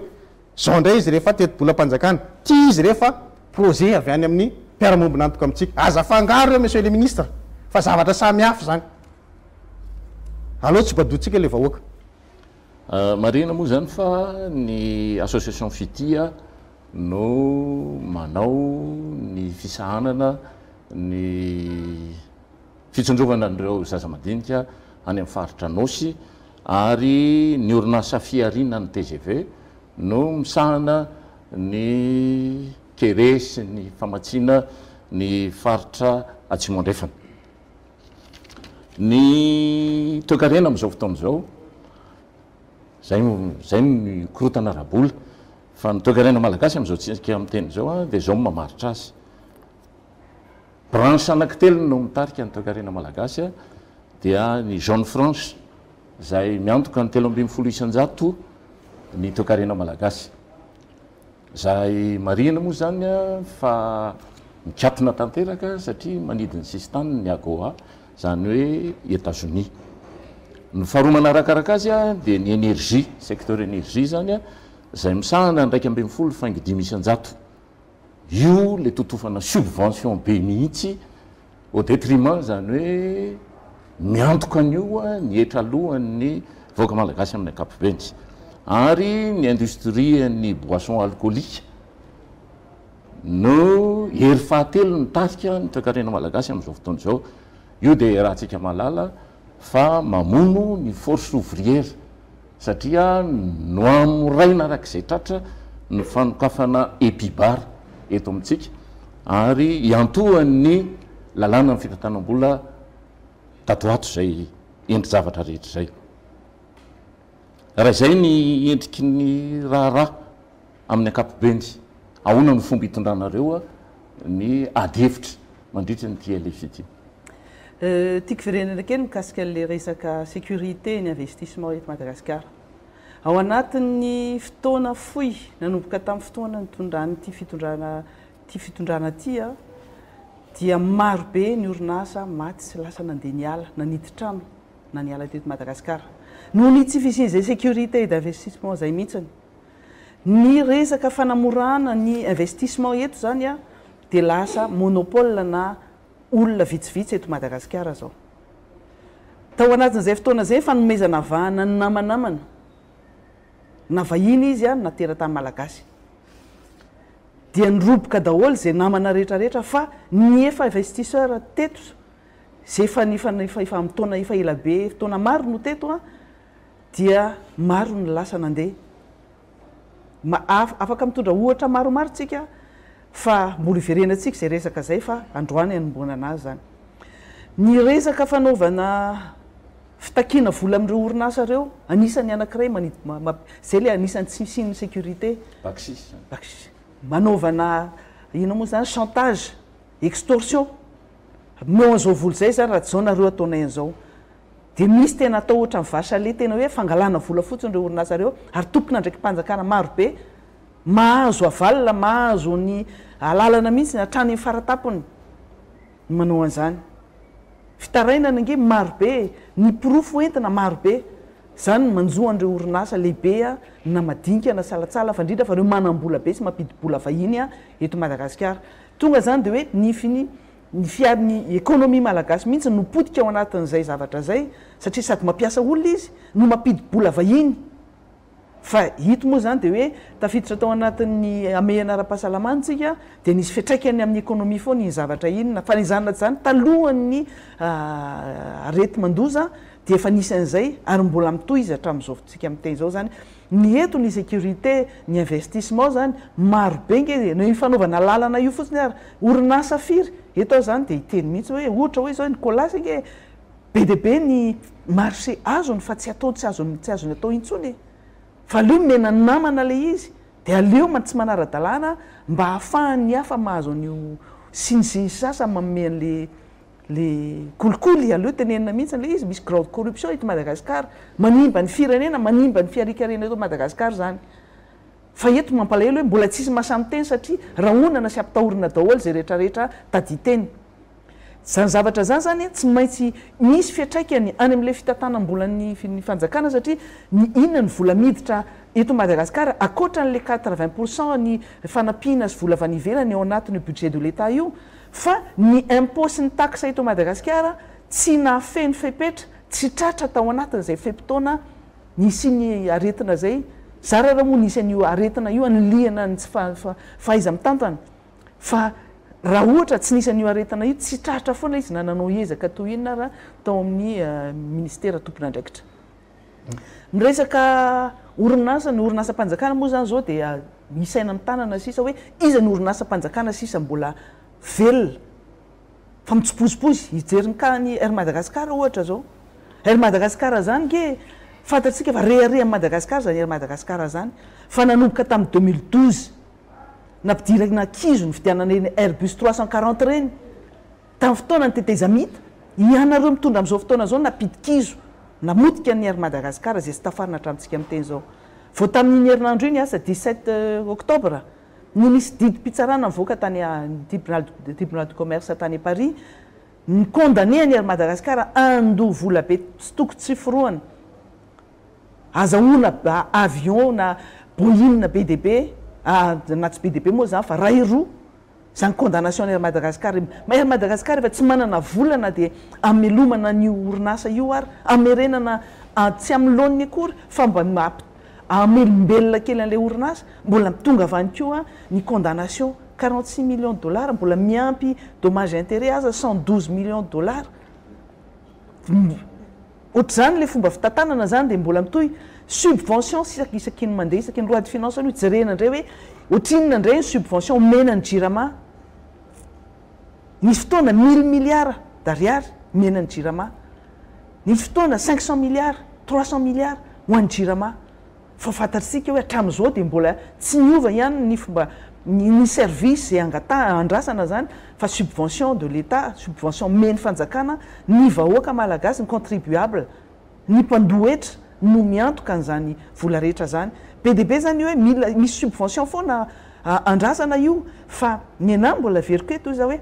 ny vola le mangarahara le vola lanina tena ohatran'ireny tsy nisasarana reny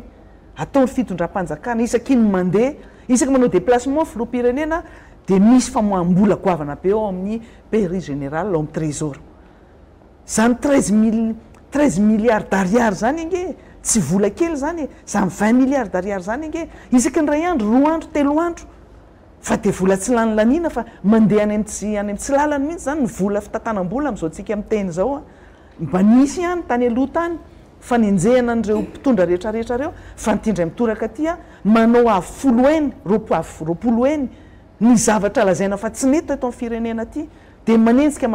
raha mitendra mitsikera ny mpanohitra dia lazaina fa manakorotana sy fanaratsiana ranoray zay tsy miteny raha tsy misy pirofo ary raha raisinareo fa fanaratsiana anareo zany dia marary anareo le izy satria natao zany c'est la vérité qui blesse. Tsy miatteindre anareo le izy raha ohatra ka tsy nataonareo ka tsy misy fa matoa tezitra dia matoa mampiakatra an'izao karazana solombavam-bahoaka solelakisme zao solelakiste zao dia miteniteny foana fa eto zany samy nosorany menireny menaka dia samy miteny zay zavatra tokony ho tenenana fa any amin'ny ainao manjerinareo nareo no manao an'ireny fa zay koa any amin'ny ainao manjery samy mananoram-piaino sika ary samy misy mpanaraka eto. Ny ainao manjery resano dia ainao manjery atsika rehetra ny TVM zany sy ny RNM. Marina fa ny président de république dia manana caisse noire na atao amin'ny teny montemontena hoe fonds spéciaux ary 25 milliards de francs isataony io raha ny rigueur zany hoe tena fienjanana ny fitantanam-bola dia efa nisy fotoana nijerenany zany teto ny IGE ohatra ny mpanaramaso an'izany efa mivoaka zany dossier zany mikasika ny hoe na ny dentifrice na ny atin'akanjony ramatoa sy ny etsetraetsetra dia mividina tany amin'ny leader price ohatra zany ary misy dossier mandehandeha mikasika an'izany lafin-javatra zany hoe io liste civile le vola atokanao amin'ny président de république io tokony hanaovana zavatra mifanandrify amin'izay fa ianao moa dia solombavam-bahoaka ny tontolo ambanivohitra indrindra fa ny faritra mpamoaka bary voalohany eto Madagasikara rony valopolo isan-jato ny vahoaka malagasy dia tantsaha ary ny loi de finance tamin'izao fanjakana zao dia nisy nilaza fa miempotra ny taux de croissance na ny fisonrotan'ny arikarena tany anivon'ny secteur primaire zany hoe any amin'ny tontolon'ny tantsaha zany 2,5% zany raha toka 3,2% no estimation natao tamin'izany fotoana zany dia zao no fomba filazan'ilay fanjakana azy correct zany hoe azo ekena ny fiemora ny tontolo ambanivohitra eto Madagasikara. Ianao tokony hiady ho an'ireo tantsaha reo inona no eritreritra ho atao mandritra ny zola de finance zao. Nampalahelo Zobenezato tao anatin'ny LFR farany teo zany 2020 miborina ny volan'ny ministera ny fambolena isan'ny ministera voatapaka zany ny teti-bolany ny ministera ny fambolena tamin'iny LFR ary zay zavatra zay dia nanaovantsika fanamariana tany Ambatondrazaka tamin'le fandaharana farany teo hoe nidina tany Ambatondrazaka ny le filohan'ny Republika fa ny zavatra resahany rehefa tonga tany izy dia fotodrafitrasa tsy mitondra famokarana nefa any amin'le toerana mpamokatra izy no mandeha kianja manara-penitra nge ny resahana ao anatin'izy ary eo izy no miresaka zany inona moa ny fampidiram-bola hoentin'ny kianja manara-penitra zany ianao raha ohatra ka zavaitsika ho an'le tatsahany Ambatondrazaka za tsy miteny hoe tsy manao fanajantena ny olona any fa le hoe fampidiram-bola miteraka famokarana zany le resahako eto fa tsy nidy ny filohan'ny Republika io nijery fotodrafitrasa anankiray na tatatra lakan-drano zany mitondra n'ilay famatsiana rano an'ilay tanimbary na fotodrafitrasa ohatra hoe toadrano tao anatin'le fandalovany tany amin'ilay tontolo ambanivohitra fa ny zavatra nentin'ny tany amin'ny tontolo ambanivohitra dia iny seranam-piaramanidina vita amin'ilay be zay tsy mitatsaha velively mihitsy ny andeha ao anatin'ilay fiaramanidina ary ny tena grave aza dia zao izy mianakavy tonga any amin'le tontolo ambanivohitra amina teknôlôjia moderna mandeha avion izy rehetrarehetra tonga eo amin'le tatsaha avion anankitelo ny mitondra ny délégation tany ary nisy avion anankiroa natory tany zany hoe zany nelanelana misy mpitondra sy le tatsaha-pamokatra ohatra zao fanalavitra be ary asehoana ho an'le tatsaha fa ianao dia olona miaina tsara fa ny tatsaha zay mpamoka bary hatramin'izay mihinana makalioka izaranao stock tampon dia rehefa aveo anao sahirana manazava hoe tsy stock tampon io fa vary manakaiky ny makalioka tsy fatako aloha zany vary manakaiky ny makalioka zany iny dia vita mandainga mihitsy milaza fa vary gasy io mampalahelo le zava-misy raha avy amina fahefanam-panatanteraka no tsy matsapa zany zavatra zany ary ao anatin'ilay LFI zany ny zavatra tokony hitoetra ao dia fanatsarana ny fotodrafitrasa-pamokarana ny tokony atao zay nge magaga amin'zareo manao le 1043 milliards fa anatin'ny 1043 milliards io ange am'le hoe plan Marshall tsisy fanamboarana an'le zavatra miteraka famokarana bâtiment administratif ange ny amboarina amin'ireny EPP za tsy mandà mihitsy tokony hianatra le ankizy fa zao vao mialana Ambatondrazaka nanaovana an'le EPP manara-penitra eo amina kilometatra ny andianana ane dia efa misy sekoly efa tady enjery ho aniza zany le EPP iza nomena anazy dia iza ny tsy omena mizara vaditsinja anao eo amin'le Ambatondrazaka villa commune fokotany folo ao anatin'le commune urbaine nge ny mahazo an'le vary fa eo amin'le suburbaine fotsiny dia efa tsisy nahazo ny ato ary mbola tsy ampy tapo maso zany ny ataon'izao fitondram-panjakana zao ao anatin'le CP asany ary zay koa le CP arina ny resanao teo hoe lay fiarovana n'lay resaka investissement eto amintsika inona moa ny investissement isan'ny goavana mampidibola ao anatin'ny kitapo-bolam-panjakana minona ny isany inona nga zany zao ny antoka omentsika ny opérateur amin'ny sehatry ny arena-kibony tany jereo Ambatovy hatramin'ny tsy namokarana Ambatovy dia banga 44 milliards d'ariary isam-bolana ny fampidiram-bola amin'ny fanondranana entana ivelany eo amin'ny kitapo-bolam-panjakana normal tsika raha ohatra zao Ambatovy fotsiny zay resahako zay fa be da be maino ONE problème ho an'ny investisseur nge fa maizan'iny ONE teo atanina reny iny inona ny namay an'iny mbola tsisy namoaka ny antony hoe mandeha mifanadidina aizy zao le valy le fanadidina dia inona ny antony tsy hita nefa reny misy fiatraikany amin'ny resaka investissement eto amintsika le resaka fanambanina n'ilay mpiaramombona antoko amintsika nataon'ny mpitondra amin'izao fotoana zao 2050 2060 tsy androso Madagasikara inary ny solution de rechange hoentin'ny fitondram-panjakana ity rehefa tsy ary asa amin'ny PTF tsika raha hoe reo ny anteheranao izy dia tsy androso mihitsy Madagasikara inary ny vahaolana hafa omeny ka tokony hitantsika taratra any amin'ny resaka investissement eto amintsika ameza zareo antoka ny olona ampiasa vola eto amintsika tsisy olona mahasama ampiasa vola ty aminao raha io antso-jay ataonao mpandraraha malagasy io teratany malagasy akatokatonao sy apopokanao daholo ny orinasany ina ny sécurisation ny resaka investissement ho hitanao abaribary fantatro zao tontolo zao miainga avy amin'izany ny teratany malagasy ohatra anao ary pitianao dia izy vahiny zany miaya izy ny teratany malagasy ary ampinanino izy komaika efa tsika raha tonga eo zany rehefa tsy mitovitovy hevitra amin'ny rahalahy mpitondry reo ria tsisy olona investir aty amintsika mihitsy miainga avy amin'izany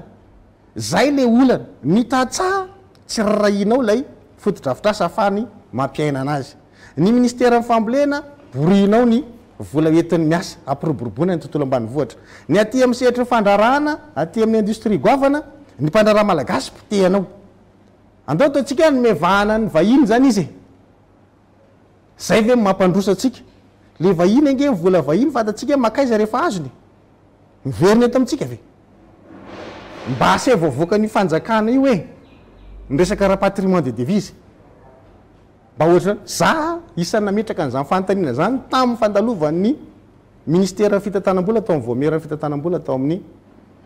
antenimera-pirenena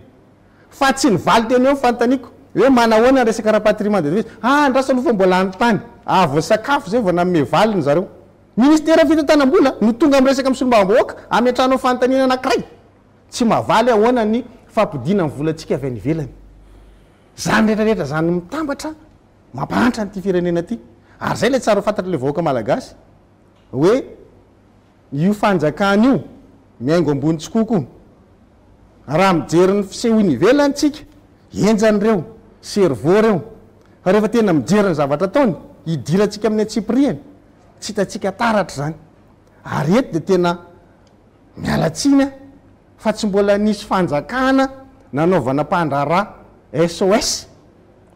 hoe ameo amin'nisy ty fiskal zay raha tsy ty fidondram-panjakana andro rajoely ty tsy ary mbola nisy zany na tamin'ny andro riza na tamin'ny andro riza hoe omeo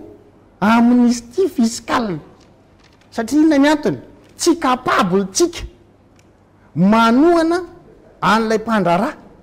sy le sehampiariny atao firenena enao mandray fepetra hoe fiboany dikan'izay ny fanjakana mandray ny responsabilité tsy mampandeha ny fandrarahanao tsy mampandeha ny fifamoivozanao tsy mampandeha ny fiseraseranao fa ianao zany mipetraka ao an-trano vokisa-potsiny ianao ny dikan'izany fanjakana mandray tanana ny fiainanao fa ifitondram-panjakana io nandraratsika ny nataony fa hoe inona ny takalon'izay avy any aminy ohatra ny izy mianakaviny ohatra ny navita nanangana orinasa fa mokononana fanafody aloha hitako riatanjombato ary sady fanjakana io sa de tsy haiko aloha fa de apetrako fotsiny zareny mavita fa tsika tsy possible zany zokobe ndrenjaty ao anatin'ny vanim-potoana ny mampisy crise ianao a no mavita manangana orinasa raitra de raitra manaraka mifenitra takiny na ny lalana makany aminao ary zao goudron tsara tare tandremo fa talohan'ny orinasa vita oka tsika hitandrina fa kitotoana ny nakany fa zao indra tsara azo zavaina ve zany zavatra zany ho an'le vahoaka malagasy a sahirana milahatra ny rehetrarehetra mandeha tongotra no tsy fisiny fitaterana sy ny tariny enao mahavita orinasa eo amboniny zany fahoriana be zany ny fanjakana moa zany a dia tsy mihafiafy mihitsy izy mametraka nylay pression fiscale ary fantatritsika fa misy zavatra maro ny tokony edivana amin'io pression fiscale io a tokony manao élargissement na assiette kely zany tsika zany hoe velarina ny fomba famoriketra eto Madagasikara rahatsika ohatra zany a ny taxe alaina amin'ny solotany ny taxe alaina amin'ny solotany raha ohatra gasoil no resahana de ny taxe sur les produits pétroliers amin'ny ray litatra 228 ariary par litre miampy TVA miampy 228 ariary par litre DD API ny DD API moa zany de droit de douane accord de partenariat économique intérimaire io ifanarahana imposition ataon'ny Union européenne io a no izy manome volantsika botsy zany de miaro an'le article 8 izy article 1008 no arovan'ny Union européenne amin'ny ampidirina eto Madagasikara de anisany zany ty API ty azo mifanjakana edivana io raha ohatra ka tena te hiady izy satria produit stratégique ny solotany eto Madagasikara eo amin'ny lasante zany ny taxe sur les produits pétroliers de 503 ariary par litre miampy TVA miampy 503 ariary par litre amin'ilay droit de douane na API zany ary fantatritsika fa tany alohatany de tsy nilaina mihitsy zany ny TVA satria tsy manana raffinerie anodinana an'io tsony tsika tsy ilaina zany ny valeur ajoutée ary ny droit de douane API zany de accord de partenariat io tokony any amin'ny diplomatie sy ny négociation zany ny tokony mafy be tsika amin'io fa tsy olany andro amin'ilay îles éparses ny TVA moa araky nambara teo fa ny TPP de nidikany hoe taxe sur les produits pétroliers ary nanaovana azy io hatramin'izay dia hoe taxe unique sur les produits pétroliers tsy miditra mihitsy zany ny fanjakana fa ny fanjakana amin'ity dia mbola miditra lalindalina ary raha miala zany reo ny DDAPI sy ny TVA dia 2743 ariary ny gasoil à la pompe zany hoe 13715 FMG ny lasante zany a dia 2978 ariary na 14890 francs FMG à la pompe raha ohatra ka tsy tendakanina zany ny fanjakana mahay miady hevitra tsara amin'ny Union européenne eo amin'izay lafiny diplomatie zay dia nefa ny orinasa zay sahaniny vahiny eto Madagasikara dia totofana subvention vidina 115 cents ny filoloda na ny zavatra matsinan'ireo jirama reo dia amidy amin'ny fanjakana 10 cents zany hoe vidy mivarotra fatiantoka zany le fanjakana fa rehefa ho an'ny vahoaka malagasy tsy sahany akory mikitika an'ity le TPP ty zany amin'ny ankapobeny ary Madagasikara dia 50 000 km de route fa ny 5 000 ihany no azo kojakotsaina amin'izao moa dia ampiasaina amin'ny lafiny mbola tsy fantatra ilay fond d'entretien routier amintsika amin'ny teny zao tokony hafapany io ady hevitra io anatin'ny Assemblée nationale raha tena te hiaro ny vahoaka malagasy marintsika. Anisan'ny antom-pisiana rehefa tenenay zay ke efa mi-annonce couleur efa miteny zay hoe ho avy zay ary tena hiditra amin'ny antsipriany tsy nanana an'izay fafahana zay teo aloha ny antony aloha zany hoe loi de finance dia natao mihitsy fananina mihitsy hoe taraiky iny zay vao tonga ao. Ny faharoa manarakaraka an'izany dia hoe ay ndao ara fa mena état de grâce efa tapitra ny état de grâce mena an'le chance zany mila le stabilité aorinan'ny fifidianana kely ny fitondram-panjakana fa rehefa hita kosa fa tsy mandeha any amin'ny lalana tokony alehan'le fanjakana le fitondran'le fanjakana rehefa mandeha any amin'ny lalana sy tokony ho izy dia tsy maintsy mitsangana amin'izay zay ary io zany tsy andrasana hoe vice président ny mpanohitra zay vao mahazo an'io zay vao zay hanohitra na misy io na tsy misy efa mpanohitra foana zay mbola tsy misy lalàna dia efa mpanohitra de fait zay teo misy ny lalàna na tsy ampiarinareo ary iny lalam-pandroenana ngefa mazava be lalam-pandroenana raha taterahana io dia efa mazava be io fa io moa zany dia zay tianareo atao tsy maninona zany fa zay koa zany efa manao an'izay tianay atao koa zao fa araky ny lalàna zay tsy manao lohamboty sanatry ny vava na manao fanoherana bontana be fotsiny zao fa zay manaraka ny tokony fenitra mampanohitra eto zany tena marina mihitsy ny voalaza teo hoe marobe ny vola zay ampiasaina any amintsizy eto moa zany resaka le détournement de deniers publics détournement ny affectation na budget zany misy pitsopitso ny arahany zany fa ny fantatra zao na ny eo amin'ny antemera-pirenena fotsiny ara dia efa fantatra hoe asa ny androany ny tsy fantatro na ny maly hoe fa tonga ve ny karaman'ireo assistant parlementaire sy conseil technique tsy ny sénat rery anke misy olana fa ny antemera-pirenena misy anakio misy olana mbola miandry n'izay fivoriany conseil de gouvernement ny conseil des ministres zay vao misy affectation raha misy transfert de crédit le fitantanana mihitsy zany hoe ohatra ny fitantanana épicerie ary zay ny zavatra mahavariana be ana am'le ministry ny fitantanam-bola ozy izy hoe le fitantanana ny trésorerie de l'état dia za hoe fitantanana ny trésorerie io nge misy orthodoxie tsy maintsy arahana fa io tsy hoe androany za ministra dia hafa ny fomba fitantanana an'io dia miova raha ministra hafa io fa misy rafitra tsy maintsy arahana io loi de finance no boky arahana iny tsy maintsy taterahana iny loi de finance iny loi organique iny lalàna fehizoro iny ka ny fanovana ny fampiasana ny ao anatiny iny na ny fanovana ny affectation na ny fanaovana transfert de crédit na ny fampiasaina vola tsy tokony ampiasaina amin'ny zavatra hafa dia efa miala sy fanitsakitsahana le lalàna fehizoro tizakely le solika za mihitsy ny tena tiako amaranana ny fandraisam-pitenenako ngamba satria fa lasarasa fotoanantsika tizako le solika tamin'ny fotoana nandalovan'ny prime ministre tsaiky Christian teo anivony anteny miaram-pirenena fa nomboka niditra tao anatin'ny confinement tsika dia lazaina fa nisy gapy io resaka solika hoe nanana amin'ny pétrolier volontsika fa tadidiko tsara tamin'ny fotoanandro a mbola tsy nivaly tamin'ny fomba ofisialy ny fifidianana solombavamboaka tamin'izay fotoan'izay a nanao fandaharana tao amin'ny dondresaka tamin'izany fotoan'izany tadidiko tsara voavoniona tamin'ny mpandara teo amin'ny resaka famatsiana solika ny filohan'ny republika style re zany hoe tena hoe nahazo iona am'ireo iresaka am'ireo andeha zay ary tsy anaiky mihitsy ary zato ange le azo tamin'le fidinan'le vidin'ny solika tamin'izay fotoan'izay dia nanazava ny pomba ny fitondrana tamin'izany fotoan'izany reo solombavamboaka zay miteny amin'izao fotoan'izao reo nanazava hoe marina fa tsy nahazo fidinana betsaka atsika tamin'le solika fa foana le fanaovana n'lay le trosan'ny pétrolier taty amin'ny fanjakana no foanana no fafana gaga betsika rehefa tonga atao amin'ny anteny miaram-pirenena le prime ministre lehibe ny gouvernement fa miteny itsika dia anana amin'ny pétrolier trosa ary tsy maintsy aloha le vola amin'ny pétrolier ka noho izany tsy afaka mampidina ny vidin'ny solitsika satria flagrant be manko rehefa nitrangy iny nanala baraka zareo nge ty confinement ty satria rehefa tratran'ny confinement dia tratran'ny crise ny solika midina ambany be vidiny ka rehefa misy elanelana zany ny vidin'ny baril dia tokony midina koa zany ny vidin'ny solika ty amintsika any amin'ny pompe zany kanjo tsy afaka napidina ny olo zareo satria maninona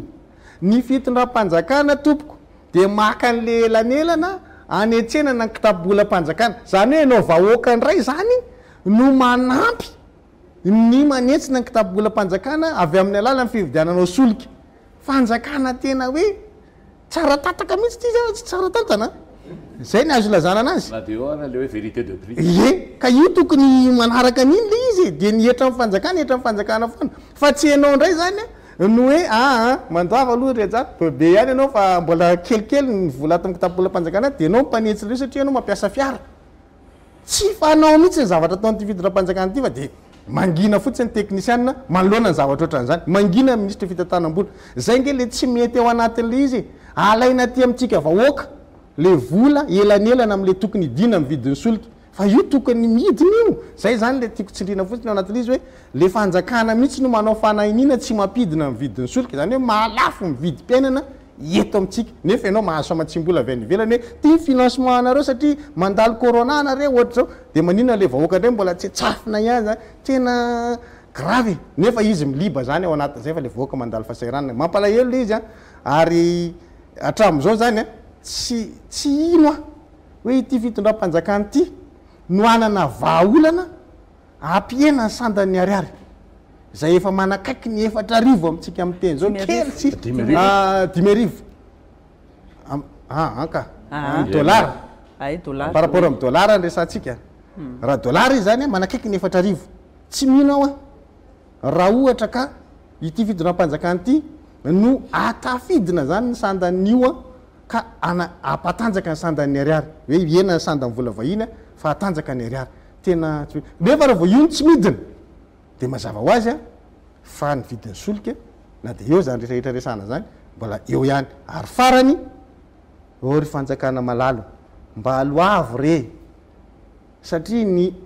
fer le fond d'entretien routier miaina amin'io zavatra resantsika io navadika fr izy amin'izao fotoana zao ny banque mondiale fa nataony izy angamy raharahany zany fa ataony foana le izy dia misy asa vita ao vita réception natao tamin'le financement en fer fa mbola mitovy an'le fianaratsoa amin'le vary koa tsy mahazo vola koa le mpandrara ny asa vita réception vita aloavo ndray koa re volan'le olona tamin'le fer ndray sika zany dia mitaditra vola tsy voalohany aloha akoatran'izay tiako anampiana zay marina mihitsy fa le vola miditra le vola vahiny ange no mampidi-bola atsika eto ny tsika nefa mamoaka vola vahiny be dia be amin'rehetra zavatra tsy ilain'ny malagasy reto aingitraingitra sy zavatra tsy ilaina zany reto importation atao hoe sauvage zavatra tsy ilain'le vahoaka no andaniana vola be eto andaniana vola voaka eto fa eto koa mbola antso koa n'le fanjakana malala tenen'ny député fidèle eo le hoe ny ristorina ho an'ireny commune zay misitraka n'ireny vola tokony ho an'ny commune reny ohatra iny Moramanga ny Andazo be reny vola hoe suspendu daholo satria Diana Sava reny vola rehetrarehetra reny zay commune tokony hisitraka an'iny lalàna no mametra an'izany fa tsy fironina averenao aminazy iny satria hoe omenany région menany gouvernorat nareo nanao ny gouvernorat io any Ambatovia retiny anareo ny namorona anao dia nitadavy nareo lalam-bolafa fa aleo ny commune na any commune farany mbola misy an'le resaka farany ty fa satria tao faritany Fianarantsoa io resaka vatovavy fito vinany mba malahelo ihany zay mahita an'le resaka atao zaraina ny zao le hoe tsy henona mihitsy le namana solombavambahoaka atao tsinitsinina mihitsy le solombavambahoaka any amin'le toerana misy anazy fa mahavariana dia zao hoe mbola tsy mivoaka koa raha le lalàna mametra an'le fahatelo amby roapolo ny région faritra dia efa manao arrosage iny ke mbola mandalo aty amin'ny assemblée zany mbola tsy lany akory mbola tsy fantatra akory ny soron'le izy zay tsy manakana zay fandaminana fa ny hita aloha dia misy ampanjaka soja be sy ny ray aman-dreny rehetrarehetra toteny rehetrarehetra io a miteny daholo manohitra an'le izy fa le solombavambahoaka mahafantatra bebe kokoa noho ny hafa an'ireny zavatra mitranga reny dia ndiandrina Brunel moa no ao anatin'izay resaky député antitra zay marina fa ilay ariary zato fampianana ny viditsolika dia ny compagnie pétrolière nanolotra azy fa mifanjakana tsy nafoy nanala ny TVA dia amaranantsika azy tanteraka ny andininy fahasivy amby roapolo ao amin'ny lalam-panorenana ny olom-pirenena tsirairay dia mananjo andray ny valy kasasarana mifandanja amin'ny asa ataony izay ahafahany miantoka azy sy ny ankohonany ny fiainana araky ny fahamendreny mahaolona zay zany ny voalazany lalam-panorenana ka dia samy mitsakotsakotsika menakavy amin'izao fandaharana manokana natao teto Fianarantsoa izao izao rana be dehibe ny député Anitra Razafy Manatsoa ny député fidèle Razarapiera Andrinjato Velomato